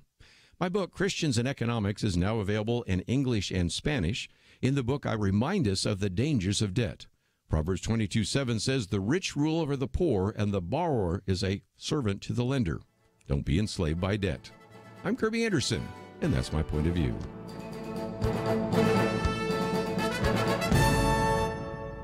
For a free copy of Kerby's booklet, A Biblical View on Socialism, go to viewpoints.info/socialism. That's viewpoints.info/socialism.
You're listening to Point of View, your listener-supported source for truth. We jokingly say that sometimes we should leave the microphones on during the breaks because we have some great conversations. And if nothing else, before we get to our next point, I thought I'd mention just this whole issue of men and some of the good books that we've done on that. Even when Chad Henney's here the other day, of course, Wingman Ministries, but also he's on the board of Promise Keepers, so we had a number of people here from Promise Keepers. And David, I know that's really one of your hearts, to minister to men. And it's been interesting because in the secular world, they have the men's movement, and that sort of went nowhere except beating some drums and all that kind of silliness. But then you had the Promise Keepers events, and I did a lot of radio programs over the years from different stadiums with Promise Keeper events. Of course, Wingman, there are a variety of others, but there's just a need to really minister to men because these young boys are growing up and they don't have, oftentimes, male role models. Their Sunday school teachers may be female, their grade school teachers may be female, their middle school teachers may be female. Somewhere along the line, they maybe have a male coach, but there is a real need because boys learn how to be men in the presence of other men. So I would encourage all of us to mentor these young boys that are coming up and to recognize that there's a real crisis with men right now. 100%. And just like you said, men, like us young men, we actually desire, like, hey, what next? And having that role model and having someone say, hey, just come follow me. It's not me invading on your schedule. It's me saying, like, I just want to see how you're doing life, man. Like, you're married. Hey, you're successful in the business realm or even in just serving. And I see how people admire your character. And I just want to see, why? Right. What's there? What's in the depth? What's in the core? What's the root of that? And a lot of the times it's the vulnerability of inviting into your homes, inviting into your personal life. And actually I had talked about this with Nick a few weeks back. We were saying, like, not enough people are inviting others into their homes anymore like they used to. Now it's just like, oh, that's private. Yeah. We want to block that off. But I've come to find out when you start inviting a lot of men into like your home, hey, let's have a men's breakfast. I'll cook some bacon, eggs, whatever it is. Man, people start opening up. And when you start to close your mouth and start listening more about what's going on in these guys' lives, and then you start saying, hey, what's the biblical narrative in this? What does God say? Absolute truth. Because there's so much noise, especially in a generation that's being raised up in technology with so much negative, just vibes per se all around them. And they're like, okay, what's actually real and what's actually true? And how do I actually live my life? And what is masculinity? Oh, my goodness. Oh, boy. Yeah, that's a big one right there. Well, and again, I might just mention we have a link to your website, Leaders Discipling Leaders, and I know that's your heart. And just while we're talking about this for just a minute, if you're a man right now, there are some things you can do. First of all, we recognize that some of your kids aren't like you. They're interested in cars, and you wouldn't even know which wrench to pick up, or those kinds of things. And so one of the things I did when I was younger is I had a group of guys that liked to play basketball, and I played basketball in high school, so we started going to hoop it up and shooting hoops and things like that. And so the athletic guys, we went and did that. But then I also put myself through graduate school programming computers. So a number of the kids, including Penna's oldest son, we went to things like the Infomart and computer places and just encouraged them there. So it's possible that if you're a mom and you don't have a man in your life, or even if you're a guy and you're saying, I really don't know a thing about NASCAR, but my kid is just really big on NASCAR, go find a guy that's into NASCAR. Yeah. Nothing wrong with having other men help and disciple your kids. Right. There is a phrase that Hillary Clinton, I think, misused, that it takes a village to raise a child. She wanted to use that to implement daycare. But I think there is a truth in that we do need the body of Christ to help. And so you look for men in your sphere of influence. Maybe they can also help disciple and mentor some of the young guys in your life as well. So just 100%. A little suggestion. But back to the book real quickly, The Coddling of the American Mind. I got to get your comments, David, and also Chelsey. Always trust your emotions. Now, that one is just going to guarantee that you're going to have a life of pain, right? 100%. I mean, yeah, sometimes. So first of all, most men don't even know what they're feeling. They don't even know what kind of emotions they're experiencing. Most men that I talk to, at least, are like, I just have this feeling of just like, I guess, anxiety. I have no idea of what I'm anxious about, but it's just like, and it's like, okay, hey, let's just, let's not trust that, and let's just go to your identity. What does God say you are? And I always say, hey, let's speak against that lie that is just, led your life. Emotions are something that leads most of our lives, especially if you come from a fatherless home. Yes, it is. And it's so sad because I'm like, hey, let me tell you who you really are at the core. What does God say you are? And it's not in what you do. It's not how you feel. It's in what he says who you truly are. And it comes down to the identity. And so that is a big lie that a lot of young men, have to fight through and overcome, because it comes down to worthiness too. Yeah. What I feel, I guess I don't feel worthy. Probably about like 80% of guys don't feel worthy. I've found that to be the case. Especially in relationships. Yeah. Chelsey, the other part of this is this idea of microaggressions that they talk about in the book, and that is, you hurt my feelings by bringing up something I don't want you to talk about. And it does seem to me that we need to toughen up, not just the men, but the women too, just this whole generation, and say, sometimes you're going to hear some ideas that you don't like, and rather than run away from them, fight or flight, or rather than attacking them and saying that they're bigots, engage the conversation. Right. I think I'm a walking microaggression, because I can engage in any conversation about anything at any time.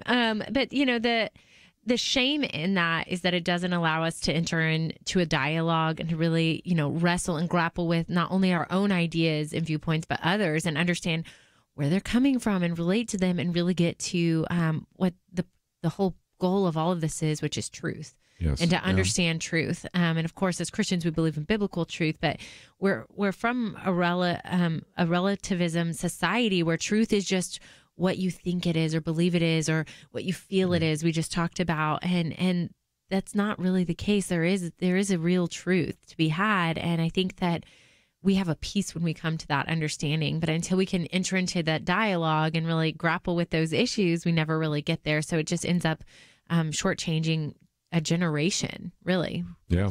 And one of the things that Jonathan Haidt talks about is concept creep. And I never really thought about this because I was saying, how can you justify almost burning down the University of California at Berkeley because of Ben Shapiro or Milo, whoever wants to come and speak? And so what it is that, well, I feel unsafe because of your words, and because words are violence, then I have a right to react to your violent words with violence, which, again, is not logical, but at least it helps you understand why, in some respects, people are so violent now about contrary ideas, when we used to have this idea that, come and let's have a conversation about that. We may disagree.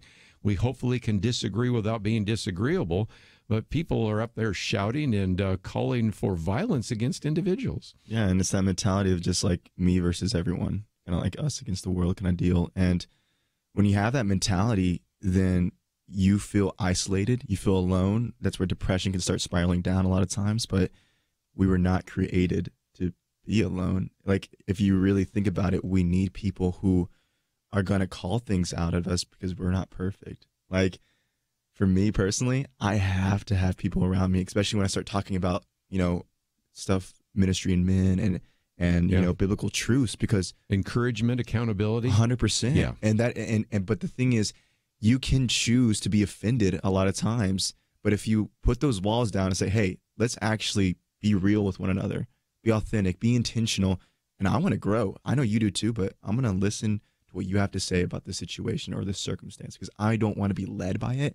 I want to operate out of my confidence in Christ and not in my confidence in my logical feelings, what I think, So it is a battle. That is the battle right there I know for me, and I know for many other men. So. Well, again, let me just mention that we have your link, again, the davidfraga.com, or just simply remember his name or his picture, and we have that link. Of course, we have the one to First Liberty. We'll come back and talk a little bit more about some of that, but David, just wanted to talk about the millennial part of that, and thank you both for letting me be part of this honorary millennial today. But before we take a break, just mention a couple of things that we have posted on our website. My commentary today is about credit card debt, and that is available. My one tomorrow is on the culture of contempt. And if I'd had it to do over again, I'd had that one land today because it fits very much to some of the conversation we're having. So again, you can find those viewpoints, commentaries every single day. If you haven't signed up, they will arrive in your inbox. Monday through Friday, you receive mine. Penna Dexter's you will receive on Saturday. And the Viewpoints commentary is free of charge. We love to get it to you, and we would encourage you to do that as well. As we just mentioned a few minutes ago, we also would love to get your story, since we are just a little less than 2 weeks away from the Truth Team Week. We would love to be able to share some of those stories on the air. So if you wouldn't mind, take the time to visit the website, pointofview.net. Click the button that says, "What's your story? Share here." We'd love to hear your story. When we come back, we have a lot more to cover, and we will do so right after this.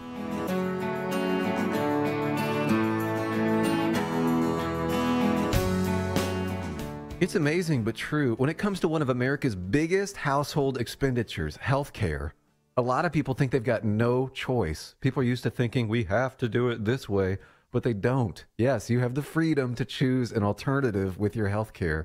It's MediShare, and it costs way less than the alternatives. The typical family saves $500 a month, not a year, a month. And if you're single, this can save you a lot too.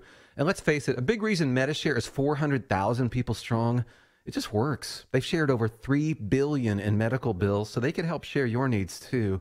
Joining MediShare for so many people is one of those things that makes you say, why didn't I do this before? So yes, the time has come for something better. Look into joining MediShare and see why so many people are opting out of the old way and into the new.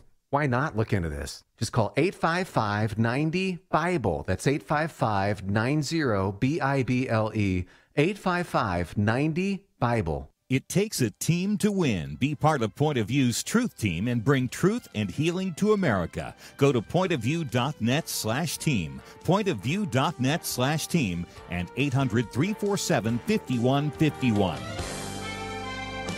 Point of View will continue after this.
You are listening to Point of View.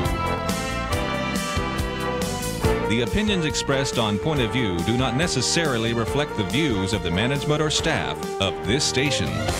And now, here again is Kerby Anderson. Final half hour, if you'd like to join our conversation, 1-800-351-1212. Chelsey still with me on our Millennial Round Table, but I thought we'd talk about some of these legal issues. And the other day, we had Lathan Watson here, one of my many favorite authors there at First Liberty, and he was writing about this issue of constitutional ignorance and illiteracy. And as he talked about the fact that the most recent study that came out from the Annenberg Public Policy Center found that most individuals could not name all three branches of government. I think I noticed a member of Congress had some trouble with that too. But Chelsey, that was the small issue, because I pointed out to him that years ago when I first started writing my commentaries, I've been writing them for about 11 years now, I quoted at that time John Whitehead with the Rutherford Institute, where he was at the time lamenting how few people could name all five of your First Amendment rights. In case you don't know what those are, it'd be freedom of religion, speech, press, assembly. Some people don't get the last one, the right to petition your government. But he was lamenting that there were very few people could name all five First Amendment rights. Well, then the Annenberg Public Policy Center just a few years ago found that 37% could not name any of the rights in the First Amendment. Now, that makes your job pretty difficult because you're talking about religious liberty, and there are a fair number of individuals, more than a third of the country, do not even know or cannot name even something like the freedom of religion. We've got a problem.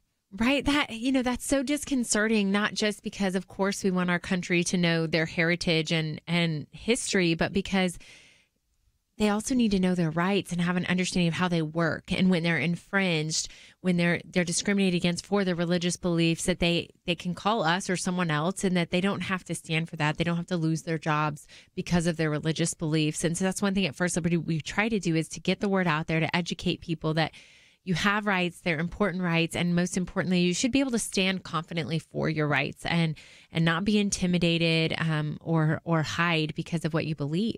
One of the things that I encourage people to do is when they go to firstliberty.org is to find some of the resources that you have, and you've written some of those, because if an individual is maybe in the schools as a student, or in the schools as a teacher, or they're in the business world, or maybe the military, now I'm talking about all the different aspects of First Liberty, you have little policy guidelines so that they know what their rights are. Yes, that's right. We have in all of those spheres, whether you're a teacher or a student, whether you're a military service member. I mean, really, even if you're a public official, if you are a government official, you don't have to give up your religious views or rights when you take that oath and step into the office. You still have rights. They can still be protected.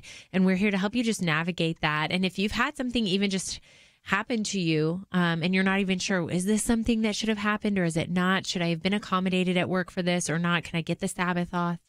Call us and ask. Those are questions that our attorneys are very happy to answer for you. And I might mention that you just changed your website. I used to talk about navigating. I always have to say, okay, you hit the resource button first, and then you hit this one. And now you can have it a little easier because you have sections on school, military, house of worship, community. So in some respects, you can kind of break that down. And I think if nothing else, it's going to be a little easier for people to find some of those resources. But the first thing that Lathan talked about is the fact that a third of the nation could not name one of the three branches of government. And at that time, I think he said about a fourth could name all three, which is really depressing. But you would hope that members of Congress would be a little better educated.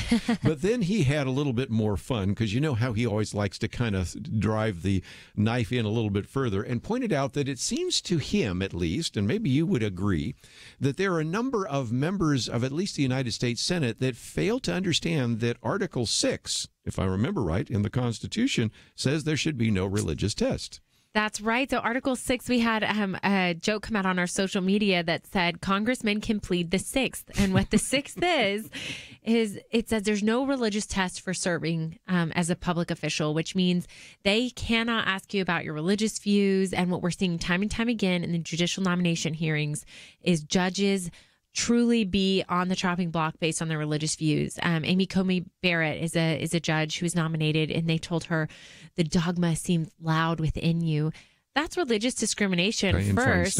Yeah. Yes, under the First Amendment, but also it violates the Sixth Amendment. You cannot ask someone their religious views in order to serve. And this is a two-way street. I mean, no matter what the religious creed is, it's not right to really demand that someone hide their views or not have any religious views just to be able to serve the public. Well, and again, that was Dianne Feinstein. And again, I think Amy Coney Barrett is the next one in line for a Supreme. So we'll see those questions coming again. But some of the other questions came from presidential candidates, Cory Booker, Bernie Sanders, to mention just a few off the top of my head. So this is something I think some of our listeners should pay attention to, because if one of those individuals running on the Democratic Party for the presidency becomes president, they're going to have a very different view about religious liberty than, say, Donald Trump has. Yes, we've just seen just a really disturbing amount of hostility towards religious views. We talked a little bit earlier on the show about anti-Semitism. It's not just Christian views, although predominantly that's what I see being an issue. It's Jewish views, it's conservative views. But when it comes to religious views, we just have to understand that there is a place for religion in the public sphere. And the message that's being sent is that there's nowhere that belongs and that you should hide it and be ashamed of it. And that's not true. Religion is so important to society in order for it to flourish, and it just should be allowed to prosper in our society. And I think that's why I wish people understood their rights a little bit more, because they're a part of our rights really come from human nature. I mean, they're God-given rights, that they're natural rights, and understanding that human nature is inclined to have a belief system and to express those views. I mean, that's the First Amendment right there. You can have a belief system and you can express those views. So that's important. It's fundamental to our country, but it's also fundamental to humanity. You've got to be encouraged, because you were sitting in the Supreme Court the other day and saw the oral arguments. And Lord bless, Neil Gorsuch. I mean, where in the world did this man come from? Because I did not know much about him until he made it onto the list of Donald Trump. But he brings to the table the same kind of intellectual firepower as Antonin Scalia and some of the other individuals that have served on the court. And I think religious liberty is going to be safe with people like Brett Kavanaugh and Neil Gorsuch, don't you think? Absolutely. I mean, if those oral arguments were any indication, we are in for a treat, because they just seem to really understand the convoluted jurisprudence that's happened before, and B, the fact that it needs to be rectified, and that we need to just really take off the chains that we've put on recognition of religion in the public sphere and let it thrive, and understand that being offended is not really a standard to live by in this day and age. And I think they really seem to catch on to that. I wanted to, for just a minute before I take a break, just talk about something else I've written about, and that is health care a right? Because that's surfacing right now in the various debates. And of course, Bernie Sanders says that. But what you have, I think, is a problem. I want to see if you agree with me that, first of all, health care is not a right as we traditionally understood rights. Declaration of Independence, you have the right to life, liberty, the pursuit of happiness. But those are negative rights. In other words, somebody doesn't have to make you, save your life. Well, unless you're an unborn child, that's a different issue. Or they don't have to make you happy or anything like that. Those are negative rights. But it seems to me that what we're now having people like Bernie Sanders and Alexandria Ocasio-Cortez and others is suggesting positive rights. You have a right to health care. You have a right to housing. You have a right to a free college education. That's not the definition of rights, is it? No. If you pull up your Constitution, there will be no reference to higher education.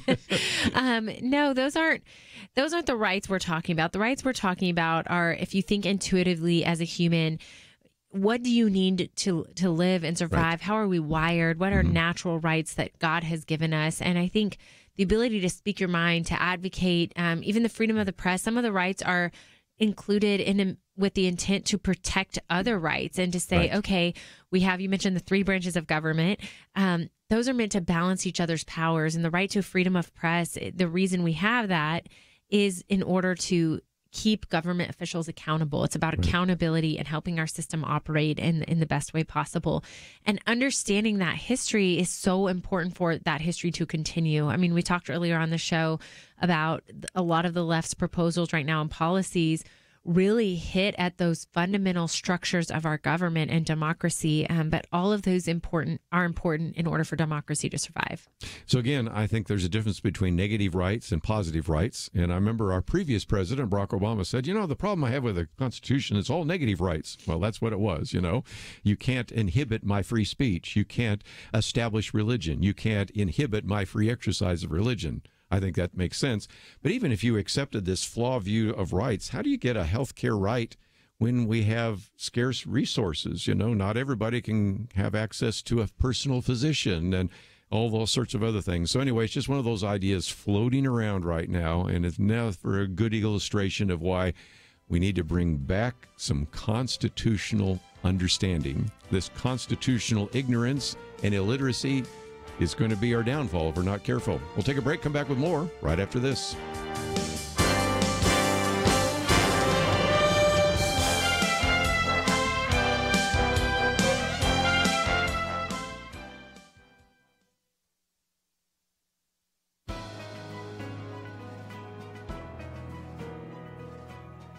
Welcome to the First Liberty Briefing. I'm Jeremy Dice. Confirmation hearings have been interesting of late. Some senators are asking questions of nominees that are more than tough, they're unfair. My favorite example of this came when Senator Cory Booker asked judicial nominee Naomi Rao whether she believed homosexuality is a sin. Now, that's a question that seems out of line because it invites the nominee to assert a theological pronouncement. Senator Mike Lee thought so too. He said, "I can't fathom a circumstance in which it's ever appropriate for us to ask a nominee about his or her religious beliefs about whether X, Y, or Z is a sin." Senator Lee then had to remind Senator Mazie Hirono of Senator Booker's actual question about sin when Senator Hirono shot back, "It's not that we all ask, do you think such and such is a sin, etc., etc." These questions may in fact violate Article 6 of the Constitution, which guarantees that no religious test shall ever be required as a qualification to any office or public trust under the United States. Forcing citizens to adhere to a specific religious ideology, or none at all, violates the rights common to our humanity, rights endowed to us by our Creator. Article 6 exists to keep the halls of government open to an ideological variety of Americans. That's something our senators would do well to remember. To learn how First Liberty is protecting religious liberty for all Americans, visit firstliberty.org. I'm Kelly Shackelford, President and Chief Counsel of First Liberty Institute. Let me ask you, what if America's best attorneys from the very top law firms got together to defend religious freedom in court? That's exactly what's happening at First Liberty. And the best news? We're winning over 90% of our legal actions. Come learn more at firstliberty.org. You'll be encouraged. That's firstliberty.org.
You're listening to Point of View, your listener-supported source for truth. Hi, this is Kelly Shackelford, President and Chief Counsel of First Liberty Institute. My story of Point of View really goes back to when I was in law school. I would listen to this show, and I was just blown away that there was actually a show that would analyze what was going on in our current world through a Christian worldview. It was something that stoked a fire in me early that turned out what I would be doing with my career for the Lord. So that's my story with Point of View, and I'd like to hear yours. To share your story with Kelly and Kerby, you can call us at 800-347-5151 or you can do it online at pointofview.net/share-your-story. If we share your story with the Point of View audience, we'll send you a Bible stick as our thank you. That number to call is 800-347-5151 or online at pointofview.net/share-your-story. As we mentioned, we've had a chance to hear Kelly Shackelford's story. I'd love to hear your story as well. And again, we've made it very easy for you to go on the website and to share that story with us. And we have Chelsey with us for a few more minutes. But I want to go to Nancy, who wants to talk about her time in Czechoslovakia, but it relates very much to the conversation we had yesterday with Stephen Cleary. He is the founder of Revelation Media and produced a wonderful film that I had a chance to show in my Sunday school class on Sunday, Tortured for Christ, which is the story of Richard Wormbrand in Romania. And he was on yesterday, of course, to talk about this upcoming animated film, Pilgrim's Progress, which is now going to make its way into the theaters in April, but we're going to be able to show it tonight in our own church. I'll get a preview of that. But again, talking about communism and what happens in Czechoslovakia and in Romania and other places is a very stark reminder. So Nancy, share a little bit more about your experience there in Czechoslovakia. Yes, back when I was 18, 19 years old, back in 1970, I went with a group of kids from the United States. We had to go into Vermont, learn in 2 weeks the language Czech by someone that was from there, then went over to Prague and lived with families rather than being tourists. And we saw for the reality what the housing was like. Wow. One fellow was from Phoenix, another one from San Antonio, and I was from El Paso. Another one was from Buffalo, and somebody was from New Jersey. And I mean, I can remember needing a skirt and going into a store, not like Kmart, not like Walmart, but a regular little store, and the skirts I could choose from were like blah blue, blah pink, blah green, and then an imported one that had lines across that was a little more colorful, but it was imported, and it was 2 or 3 times the cost of the skirt. Yeah, that was your choices. Yeah. Well, that's it. That's and it. Everything was controlled. The young man in the family was 25, and he would take parts of his little 3-wheeled vehicle to work on when they had finished what they needed to do that day. They couldn't do any more or do any less than the plan for their work from the boss. Wow. Everything was controlled. They used to live the inner city of Prague, and they got moved out to what I call monopoly blocks, and they were told where they would live. The grandparents lived in one room. The mother and the son lived in 2 other bedrooms, and the bathroom was what we call water closet, a WC, and they did all their laundry in the tub and hung it up above, and the sink for the bathroom was attached to the tub, and there was a walkway through there to the eating area. It was very small, and I mean, we have people that live in South El Paso, I know, that have very small living areas. We have people in the United States that are not as well off. But I think for me, that was my introduction to poverty. But it was and communism and socialism. Yeah. Yes. And it changed my major to political science, and I ended up meeting a man by the name of Dr. Krzyzewski, and he used what I saw for the reality when we had kids in our classroom that were from SDS, and this was the reality of Marxism that I experienced, and I had shocks coming back, and luckily we stopped in Belgium before we came back to the States. And I mean, it made me a very grateful person.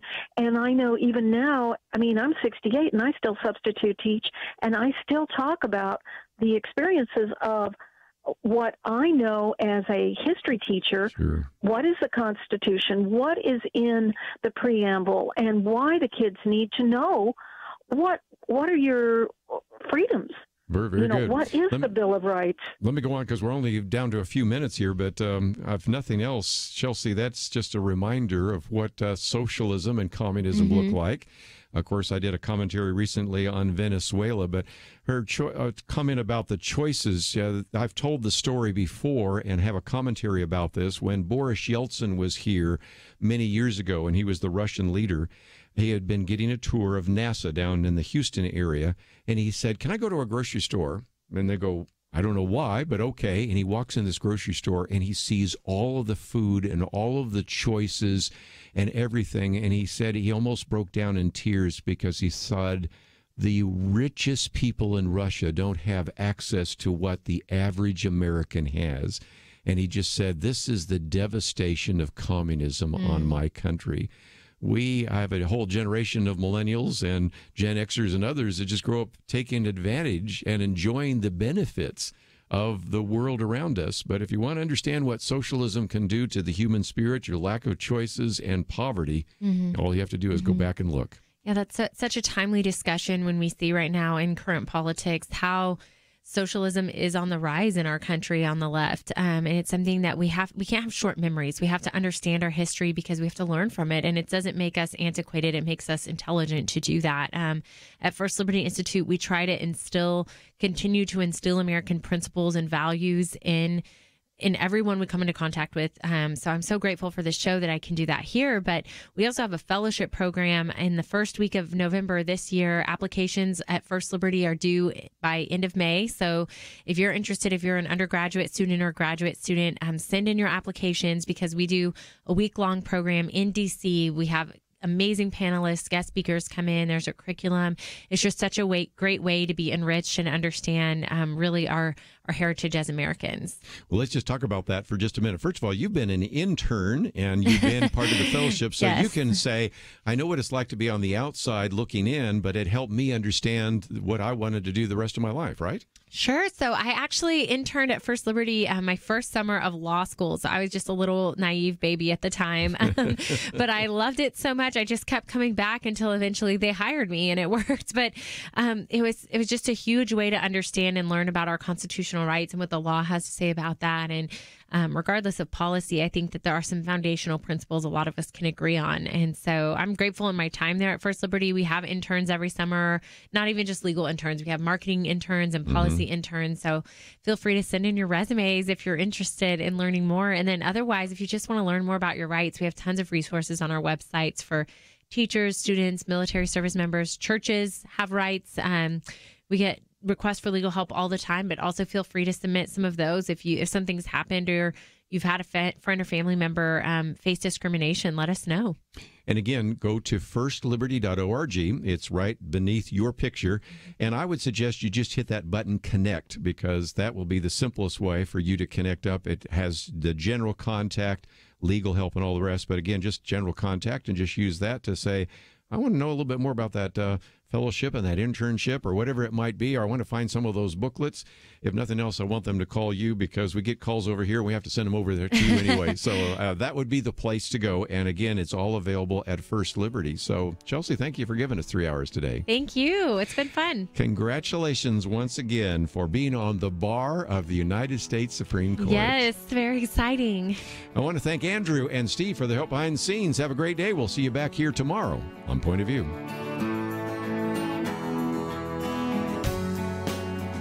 There is no more dangerous time than when things are going well.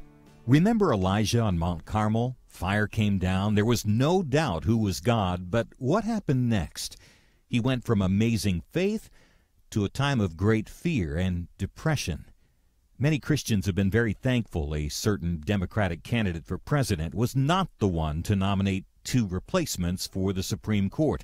But as with Elijah, times of great victory are also times of great danger. Moments like this are not the time to take it easy. This is not the time to let our guard down. This is a time to double down on our work in the community, to serve and pray and plan and invest in a better future. This is the time to join Point of View's Truth Team 360 to make sure today's promising gains are not lost tomorrow.